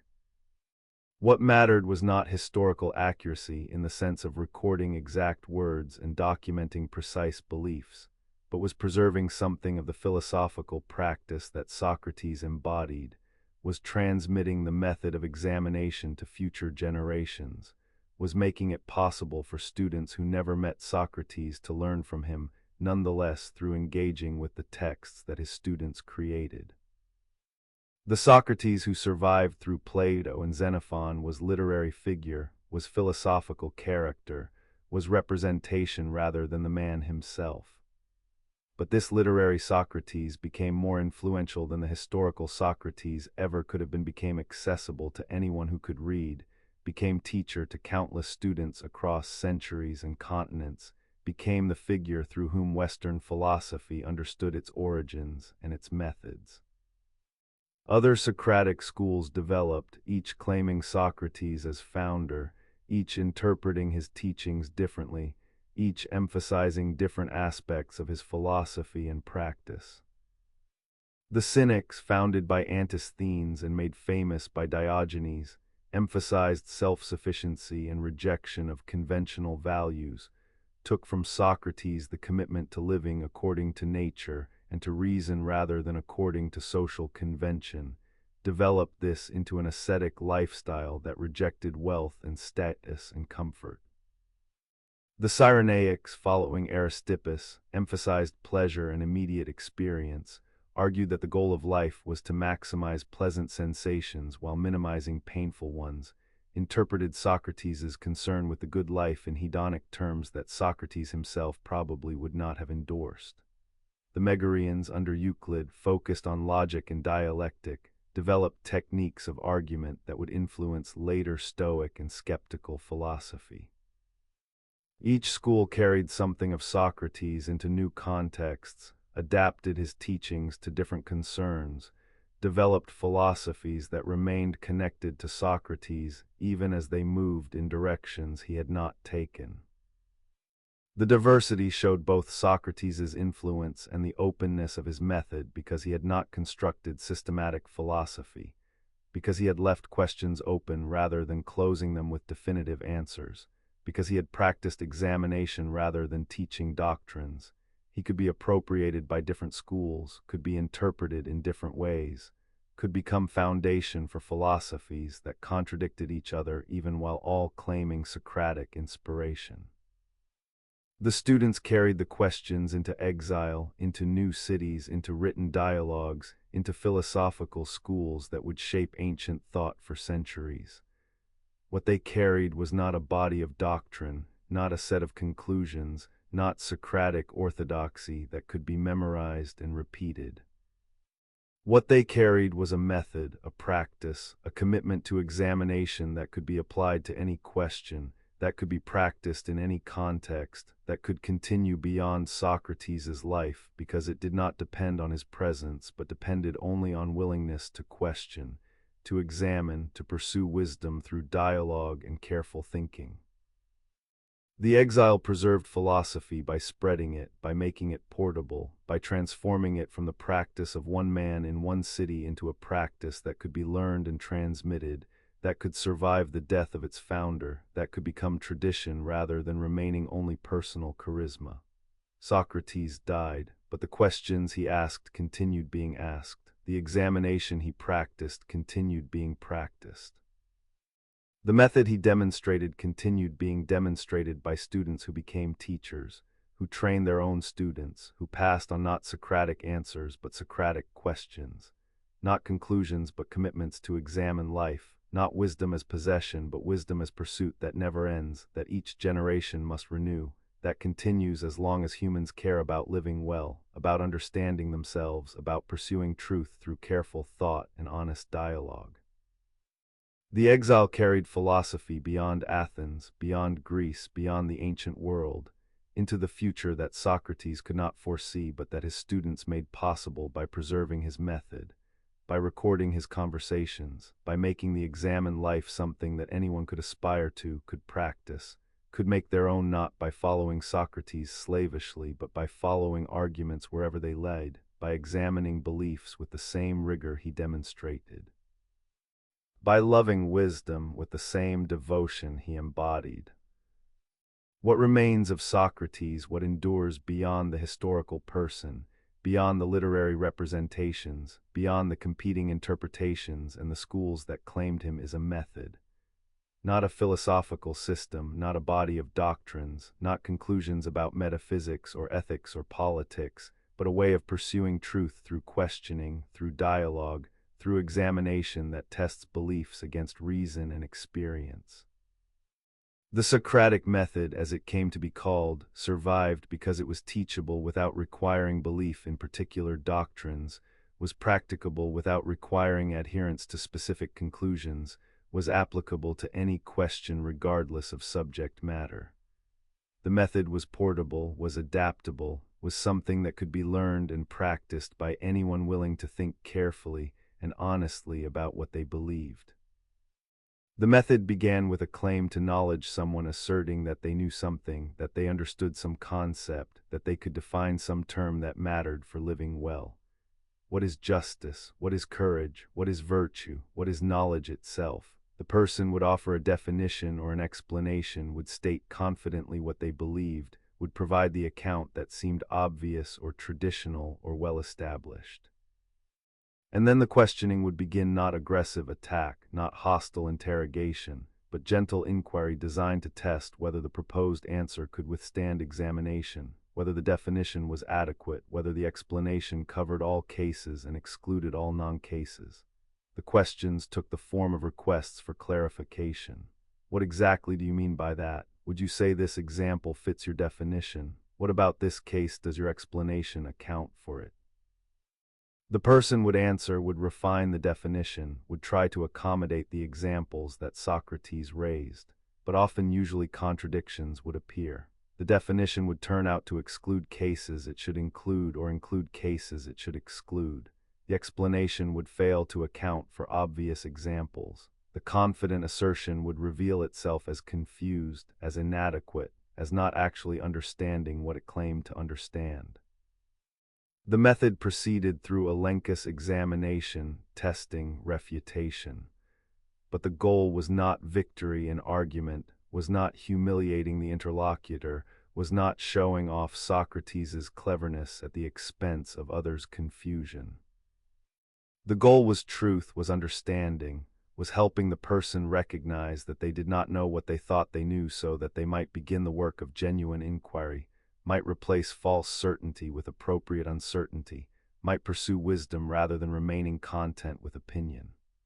The elenchus was negative in the sense that it typically ended in aporia and being at a loss, in recognizing that the question was more difficult than it seemed, in acknowledging that none of the proposed answers were adequate.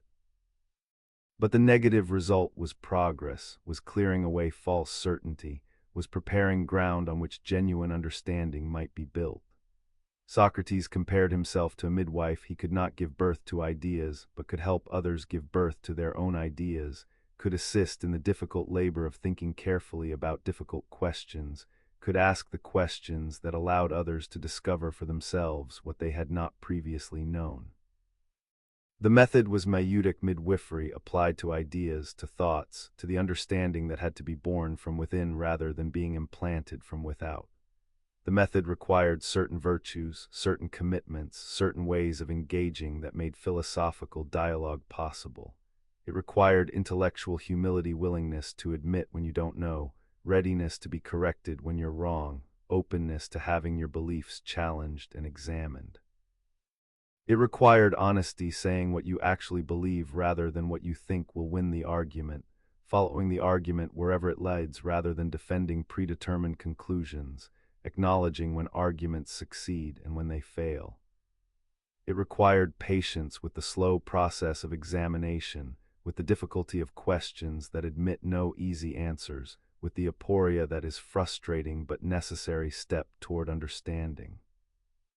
And it required commitment to truth over ego, valuing understanding more than appearing wise, preferring genuine knowledge to false certainty, choosing the examined life even when examination brings discomfort, when it reveals ignorance, when it forces abandoning beliefs that one had been attached to.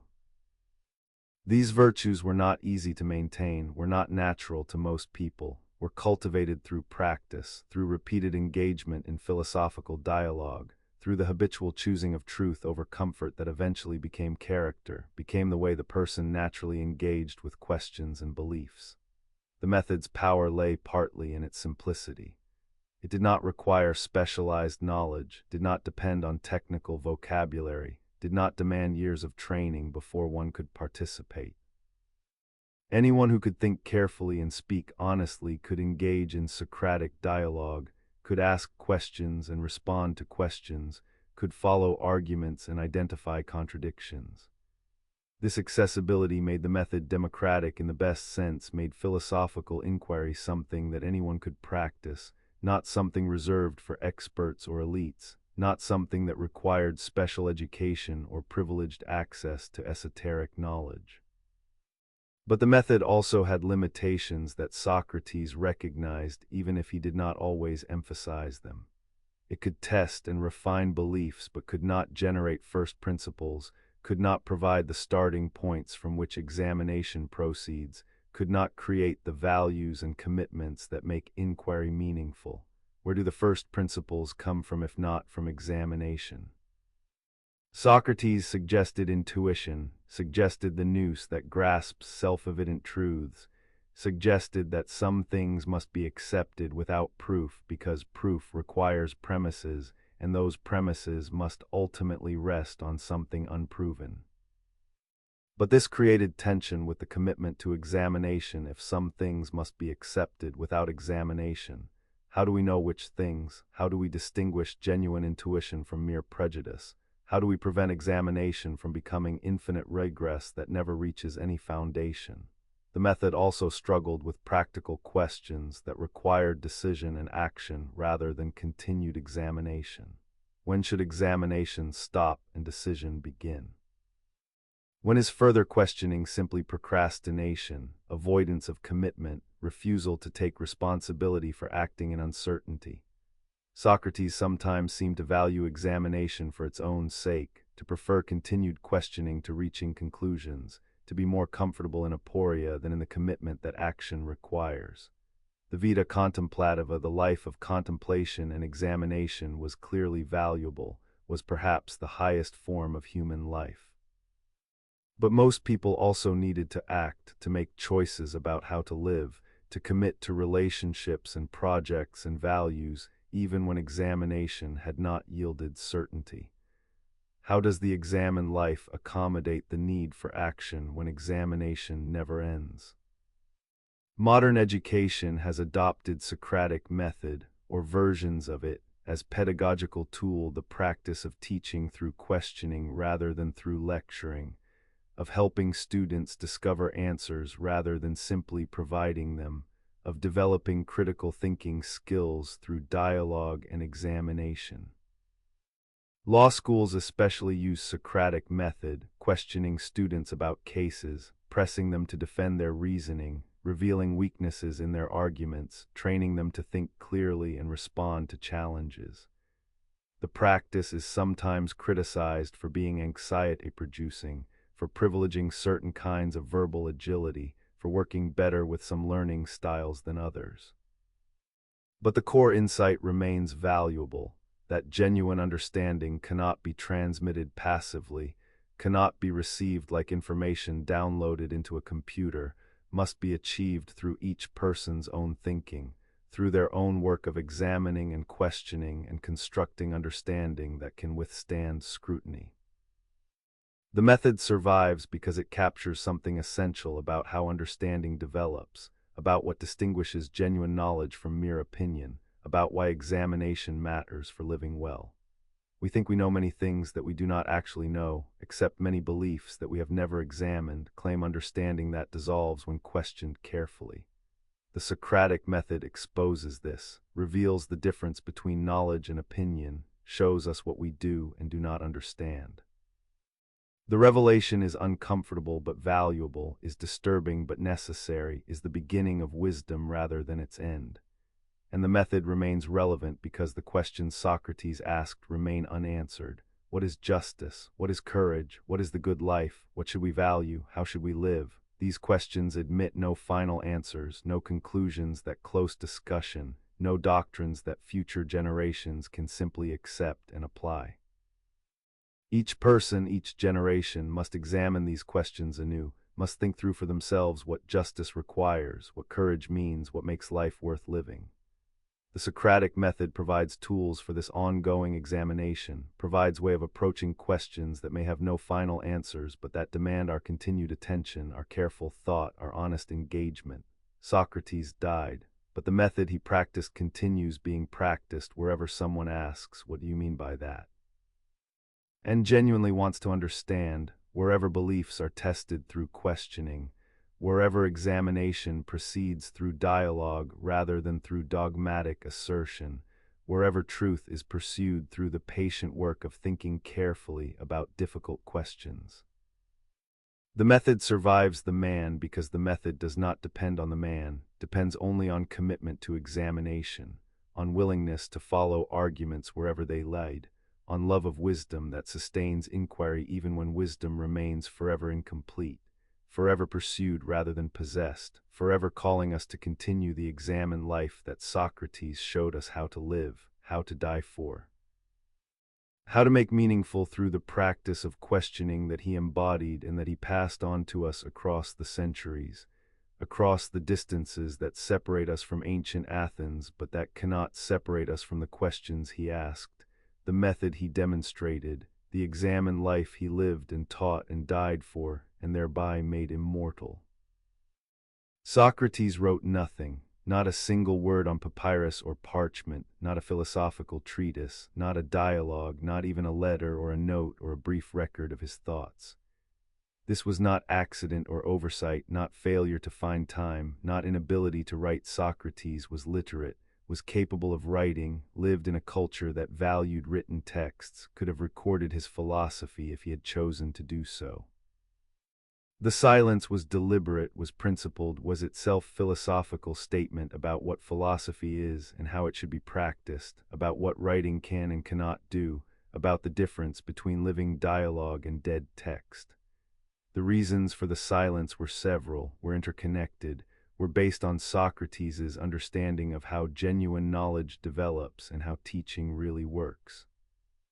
First, writing freezes thought into fixed form, creates text that says the same thing to everyone regardless of whether those words are appropriate to the reader, whether the reader is ready to understand them, whether the particular formulation serves the particular reader's needs. A book cannot respond to questions, cannot clarify when misunderstood, cannot adjust its teaching to the student's level of understanding or readiness. It speaks the same words to the wise and to the foolish, to those who are prepared to benefit and to those who are not, to those who will understand and to those who will misunderstand. Writing is promiscuous, gives itself to anyone, cannot discriminate between appropriate and inappropriate audiences.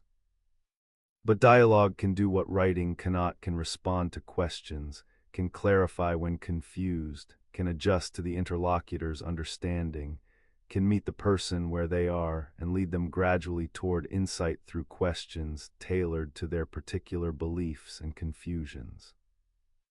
Socratic teaching was always personal, was always adapted to the individual soul, was conversation rather than lecture, was examination of this person's beliefs in this particular context rather than general pronouncement applicable to everyone.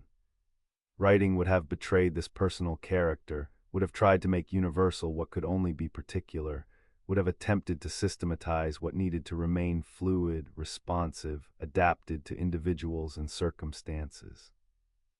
Second, writing creates the illusion of knowledge without providing actual understanding.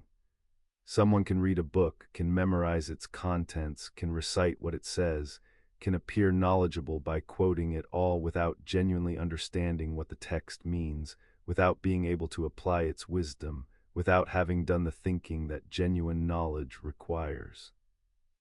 Writing enables this false knowledge, this mere familiarity with words rather than understanding of truths, this possession of information rather than wisdom. Socrates worried that writing would make people think they knew things that they had merely read, would create an appearance of wisdom without the reality, would allow them to bypass the difficult work of examination and thinking that genuine understanding requires. True knowledge cannot be transmitted like information, cannot be poured into empty heads, cannot be received passively. It must be achieved by each person through their own thinking, through their own examination of their beliefs, through their own work of recognizing contradictions and constructing understanding that can withstand questioning. The teacher's role is not to provide knowledge but to provoke thought, not to fill empty minds but to draw out what is already latent within, to help the student give birth to understanding through the difficult labor of careful thinking. Writing cannot do this, can only present conclusions, can only state what the writer has already thought, cannot engage in the maieutic process that genuine teaching requires. Third, writing is vulnerable to misinterpretation in ways that spoken dialogue is not. A text says what it says with no way to prevent misreading, no way to correct those who understand it wrongly, no way to clarify ambiguities or explain what was meant by particular formulations. The author is absent, cannot defend the text or explain its meaning, cannot distinguish legitimate interpretation from distortion. But in dialogue, misunderstanding can be corrected immediately. The speaker can see that they have not been understood, can rephrase, can ask questions that reveal where the confusion lies, can work with the listener to achieve shared understanding. Dialogue is self-correcting in ways that writing is not. These concerns about writing were not unique to Socrates. Plato shared them, expressed them explicitly in the Phaedrus, where Socrates, ironically, in writing warns about writing's limitations, compares writing to painting that produces images but not living things, argues that the best use of writing is as reminder for those who already know rather than as teaching for those who do not. But Plato chose to write anyway, chose to create dialogues that represented Socratic conversations, chose to use writing to preserve something of Socrates' method even while acknowledging writing's limitations. Socrates made the stricter choice, maintained the silence, refused to write even at cost of having nothing survive except through others' representations of him. The silence means that the historical Socrates is lost to us in ways that written records could have prevented. We have no access to his own voice unmediated by interpretation, no text where we can be confident we are reading what Socrates actually thought rather than what Plato or Xenophon thought he thought or wanted to portray him as thinking. The Socrates we know is literary construction, is philosophical character, is representation rather than the man himself. Scholars debate endlessly which dialogues represent the historical Socrates most accurately, which beliefs and methods were really his and which were Plato's or others' developments. The questions probably cannot be answered definitively because the silence left no standard against which representations could be judged. But perhaps this uncertainty, this irretrievable distance from the historical Socrates, is itself part of the teaching. Perhaps Socrates understood that what mattered was not preserving his particular beliefs or documenting his specific arguments, but was transmitting a method, a practice, a way of engaging philosophically that students could make their own rather than merely repeating. By leaving no written text, Socrates forced his students to think for themselves, to develop their own philosophies in response to what they had learned from him, to become philosophers rather than remaining disciples who simply repeated the master's words. The silence created space for creativity, for interpretation, for the development of diverse Socratic schools that took different directions, even while all claiming inspiration from Socrates. The silence also made Socrates into question mark rather than period, into philosophical presence that provokes rather than resolves, that calls for response rather than demanding acceptance. Because we do not have Socrates' own words, because we cannot be certain what he actually believed or taught, he remains forever open to interpretation, forever capable of being reappropriated by new generations, forever available to mean something slightly different to each reader, each philosopher, each person who encounters him through the texts his students created. The silence keeps Socrates alive in ways that written corpus might not have, keeps him as living question rather than dead doctrine, as philosophical challenge rather than historical monument, as presence that continues calling us to examine ourselves rather than to study him. Modern philosophy has ambivalent relationship with Socratic silence. On one hand, we value writing, depend on texts, build philosophical traditions through careful reading and interpretation of written works, cannot imagine philosophy without the books and articles and commentaries that constitute its history and ongoing practice. On the other hand, we recognize what Socrates understood, that reading is not the same as thinking, that mastering texts is not the same as achieving wisdom, that philosophical understanding requires more than accumulating knowledge about what others have written. The best philosophical education combines reading texts with engaging in dialogue, studying what has been written with practicing the art of careful thinking and honest conversation that Socrates exemplified. The silence that spoke louder than words continues speaking to anyone willing to listen, continues teaching that philosophy is practice rather than theory, is activity rather than accumulation, is way of living rather than body of doctrine. We cannot hear Socrates' voice, cannot read his arguments in his own words, cannot be certain we understand what he actually believed. But we can practice the examination he practiced, can ask the kinds of questions he asked, can pursue wisdom through the method he demonstrated, even though the method comes to us only through others' representations, only through texts that Socrates himself would have distrusted, only through the writing that he refused to create but that his students created about him. The silence remains. The words that Socrates did not write continue not being written, continue being absent, continue reminding us that what matters is not possessing wisdom but loving it, not having answers but asking questions, not reading what others have thought but doing our own thinking, our own examining, our own philosophical work.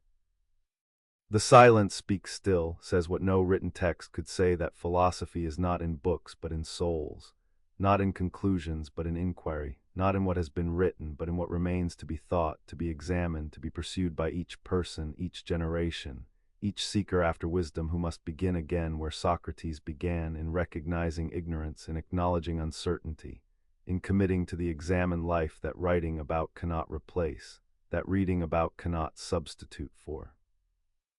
That each of us must live for ourselves if the examined life is to be our life, if wisdom is to be our pursuit, if Socrates' silence is to speak to us what only silence can speak, that the most important things cannot be written, can only be lived. Socrates died in 399 BCE, was executed by drinking hemlock, was killed by Athens for asking too many questions, for disturbing too many certainties, for being the gadfly that the comfortable horse finally decided to crush. The death should have been the end, should have silenced the questioning, should have stopped the examination, should have served as warning to other philosophers that the examined life was dangerous, that challenging conventional wisdom could cost everything, that Athens would tolerate critique only up to a point, and that Socrates had crossed that point. The city expected that by killing Socrates it would solve a problem, would eliminate an irritant, would restore the peace that the gadfly had disturbed through his constant stinging. But the death became something Athens had not intended, something that no one could have predicted, something that transformed Socrates from troublesome local figure into eternal symbol, from Athenian gadfly into philosophy's first martyr, from the man who claimed to know nothing into the teacher whose death proved that philosophy mattered, that truth was worth dying for, that the examined life was not merely interesting intellectual exercise, but was commitment that might require ultimate sacrifice.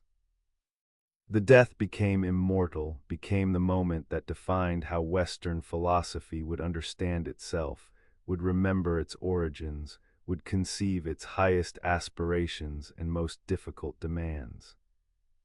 The transformation happened through Plato's dialogues, especially through the literary representations that made Socrates' trial and death into founding myth of philosophy as practice that might require courage, that might demand integrity, that might cost everything yet remain worthwhile, because wisdom matters more than survival, because truth matters more than comfort, because living well matters more than living long. The apology portrayed Socrates' defense speech, showed him refusing to compromise, insisting on his mission even when compromise might save his life, maintaining that the examined life was worth dying for. The Credo showed him refusing escape, choosing to obey unjust law rather than commit injustice by fleeing, demonstrating consistency between his philosophical principles and his actions. The Phaedo depicted the death scene, showed Socrates drinking the hemlock calmly, examining questions about immortality to the end, dying with philosophical composure that proved philosophy was not merely theory, but was way of life that could be maintained even especially when facing death. These texts created the image of the philosopher as someone who stands for truth regardless of consequences, who maintains integrity even when integrity brings death, who refuses to compromise principle for safety, who demonstrates through action what philosophy means when it is more than academic exercise, when it is commitment that shapes entire life, including how that life ends.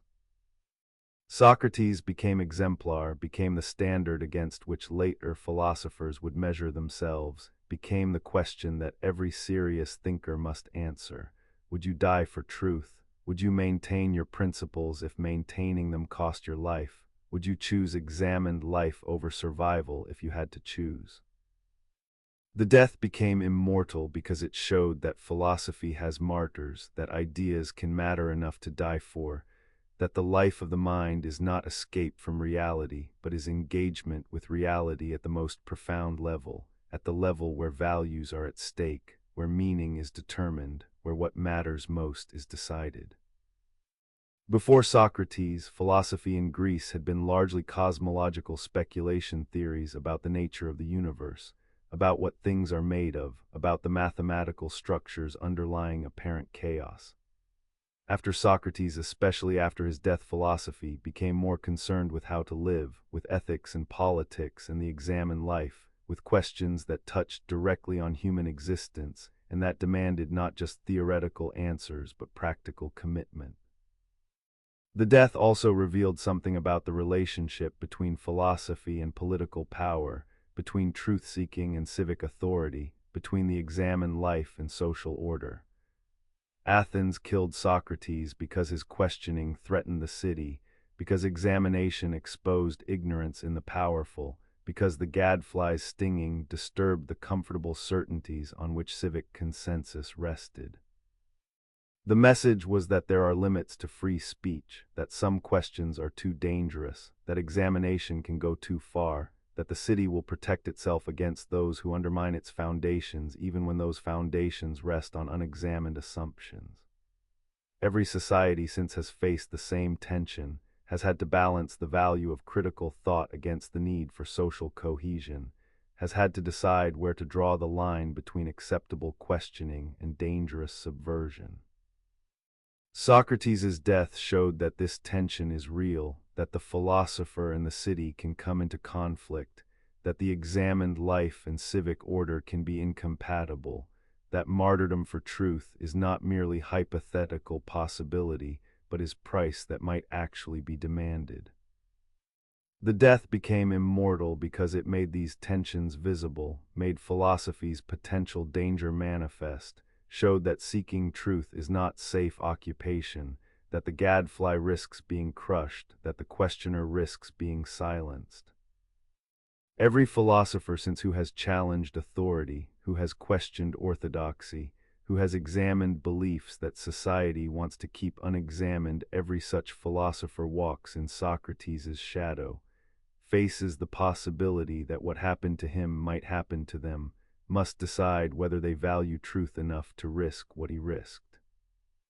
But the death also inspired, became source of courage for later philosophers, became proof that the examined life is worth dying for because Socrates died for it, became argument that truth matters because people have given their lives to pursue it.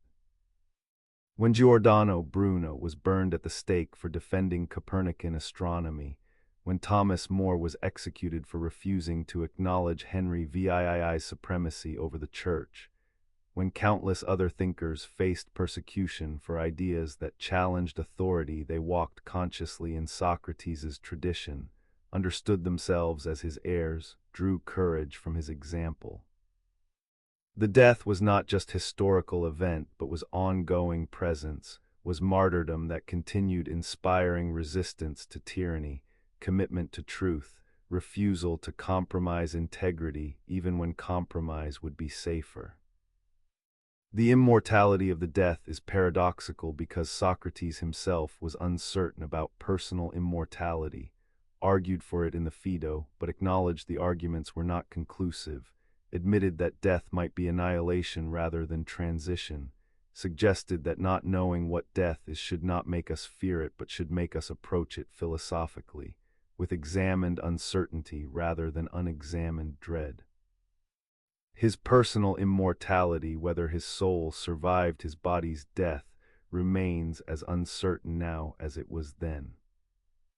But his other immortality, his immortality through influence, his living on in every philosopher who practices examination, who values truth over comfort, who maintains integrity in face of pressure to conform, this immortality is not uncertain but is manifest, is demonstrated daily wherever philosophy continues, wherever the examined life is practiced, wherever someone asks questions that disturb certainty and expose ignorance and pursue wisdom at whatever cost. The death became immortal because death could not kill what mattered most about Socrates, the questions he asked, the method he practiced, the commitment he demonstrated, the example he set. These survived the hemlock, survived the execution, survived Athens's attempt to silence the gadfly. And they continue surviving, continue living in every generation that rediscovers Socrates, that reads the dialogues, that practices the examined life, that refuses to accept conventional wisdom without scrutiny, that values wisdom over safety and truth over survival. Socrates died. But what he died for lives on continues inspiring, continues calling us to examine our lives, to question our certainties, to pursue understanding even when pursuit brings danger, even when the city condemns, even when the hemlock waits. The death became immortal. The martyr lives through those who continue the work he began, who practice the examination he demonstrated, who love wisdom with the devotion he embodied, who prove through living examinedly that his death was not in vain, that what he died for matters, that the examined life remains worth living and worth dying for because it is the only life worth living, the only life that makes death meaningful, the only life that proves we were truly alive. What is justice? What is virtue? What is courage? What is piety? What is knowledge? What is the good life? Socrates asked these questions in the marketplace of Athens 25 centuries ago. Ask them of anyone who would engage, ask them through dialogue and examination, ask them without claiming to have answers, ask them knowing that the questions were more important than any answers he or anyone else might propose. The questions were never settled, never definitively answered, never closed in ways that would allow philosophy to move past them to other concerns. And so the questions remain as urgent, as difficult, as central to human existence as they were when Socrates first asked them, remain the questions that every generation must examine anew, must think through for themselves, must answer in their own way knowing that their answers will be questioned by the next generation just as previous answers were questioned by theirs. The questions outlive the questioner because they are not Socrates' questions but are human questions, questions that arise whenever humans reflect on how to live, what to value, what makes actions right or wrong, what distinguishes knowledge from opinion, what constitutes a life well lived. These questions are perennial, are eternal in the sense that they can never be finally answered, that every proposed answer generates new questions, that understanding deepens rather than terminates inquiry. To ask what justice is requires asking what equality means, what people deserve, how competing claims should be balanced, whether justice is giving each their due or treating all equally or something else entirely. Each answer raises new questions, opens new dimensions of the problem, reveals complexities that were not visible at first. This inexhaustibility is not defect of the questions, but is their nature, is why they remain philosophical rather than becoming scientific or technical, is why examination never ends, why the examined life requires constant vigilance and constant renewal. If the questions could be answered definitively, if philosophy could settle them once and for all, then Socrates' work would be done, the examined life would become unnecessary, we could simply learn the answers and apply them without needing to think any more. But the questions resist final answers, remain open, remain calling for continued examination, continued thought, continued engagement with the fundamental issues that make human existence meaningful and difficult. Socrates understood this, practiced it, embodied it in his refusal to claim knowledge, in his commitment to continued questioning, in his acceptance that aporia being at a loss was progress rather than failure, was recognition of difficulty rather than confession of defeat, was appropriate response to questions that exceed human capacity for certain knowledge. The modern temptation is to want closure, to want answers that settle questions, to want the kind of certainty that would allow us to stop examining, stop questioning, stop thinking so hard about what we should believe and how we should live.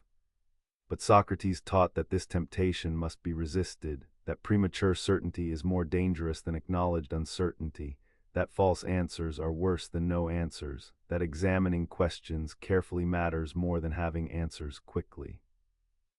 The questions persist in modern life even when we do not acknowledge them as philosophical, even when we think we have settled them, even when we act as if the answers were obvious. Every time we make moral judgment, we are implicitly answering the question, what is virtue? Every time we decide what is fair in a dispute, we are implicitly answering what is justice. Every time we assess whether someone truly knows something or merely believes it, we are implicitly answering what is knowledge. The questions are inescapable, are embedded in how we think and act and judge, are unavoidable even when we try to avoid them by accepting conventional answers without examination. And this is why the examined life remains necessary, why Socrates' questions continue demanding our attention, why we cannot simply accept traditional wisdom or popular opinion without scrutiny. The conventional answers to philosophical questions are often confused, often contradict each other, often fail when examined carefully. We claim to value justice but disagree about what justice requires. We claim to seek knowledge but cannot clearly distinguish it from opinion. We claim to want the good life but pursue things that do not make us happy. The contradictions and confusions that Socrates exposed in his interlocutors remain in us, remain in our culture, remain as problems that require continued examination rather than being solved once and for all. The questions also evolve, take new forms in new contexts, require re-examination in light of changed circumstances. What courage means in the context of ancient warfare might differ from what it means in modern life.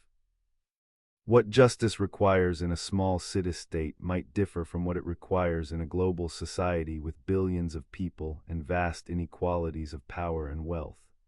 The questions persist but are not static, are not fixed but adapt to new situations, require each generation to think through how traditional concepts apply to contemporary problems, how ancient wisdom relates to modern challenges.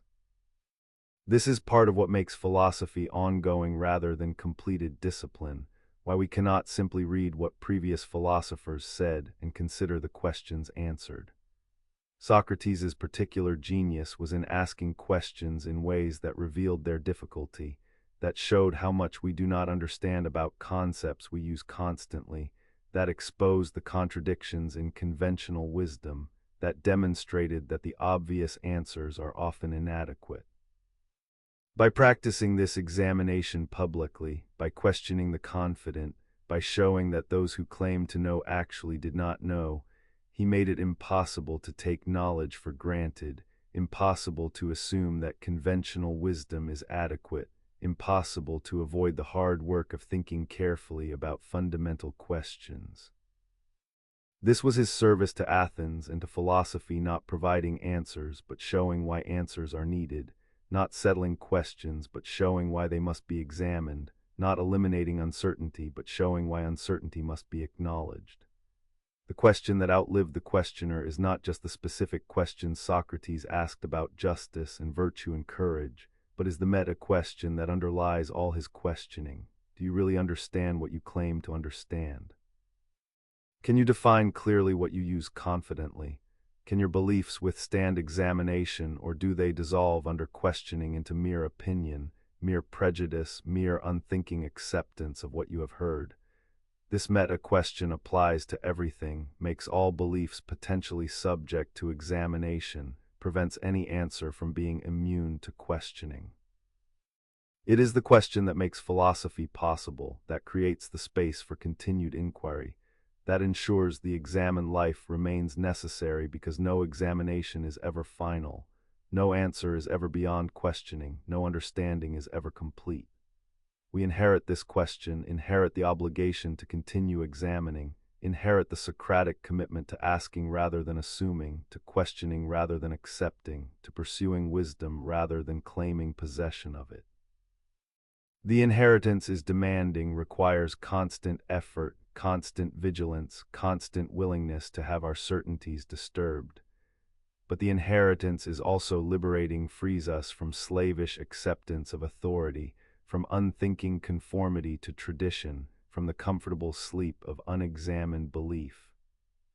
The examined life that Socrates practiced and taught and died for remains available to anyone willing to ask questions, willing to examine beliefs, willing to follow arguments wherever they led, even when they led to uncertainty, even when they disturb comfortable certainties, even when they show us that we do not know what we thought we knew. The questions remain open. The examination continues. And somewhere in the soft space between knowing and not knowing, between certainty and doubt, between the examined life and the comfortable sleep of unthinking existence, Socrates still asks his questions, still waits for our answers, still examines with patience and care, still teaches without teaching, still knows without knowing, still pursues the wisdom that he never claimed to possess, but that he showed us how to seek, question by question, examination by examination, life by examined life.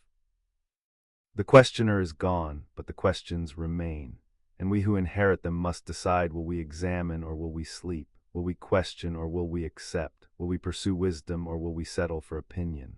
Will we live the examined life that Socrates showed us how to live, that he died to prove was worth living, that continues calling us to wake up, to think carefully, to examine ourselves and our beliefs and the foundations on which we build our lives?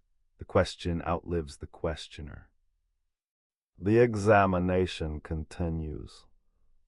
And philosophy, the love of wisdom that Socrates embodied, waits for our response, for our commitment, for our willingness to take up the questions he asked and to continue the pursuit he began, knowing that the pursuit never ends, that wisdom remains forever beyond complete possession, that the examined life is always beginning, always continuing, always requiring our attention, our effort, our devotion to truth that Socrates demonstrated, and that we must demonstrate in our own way. In our own time, through our own examination of the questions that outlive every questioner, but that call to every generation, every person, everyone who wonders what makes life worth living, what we should believe, how we should live, whether we truly understand what we claim to know. The questions wait, the examination calls. And the examined life, Socrates' gift to philosophy and to us, remains forever open, forever demanding, forever worthwhile, forever the only life worth living, because it is the life that knows it lives, that examines itself, that pursues wisdom with the devotion that Socrates showed is not merely possible but necessary, not merely admirable but obligatory, not merely one way to live but the way that makes life meaningful, that makes death acceptable, that makes wisdom worth pursuing even when pursuit brings no certainty, even when examination yields no final answers, even when the questions remain open and the quest continues and we must walk forward as Socrates walked, asking our questions, examining our beliefs, living the examined life that he lived and taught and died for and thereby made immortal.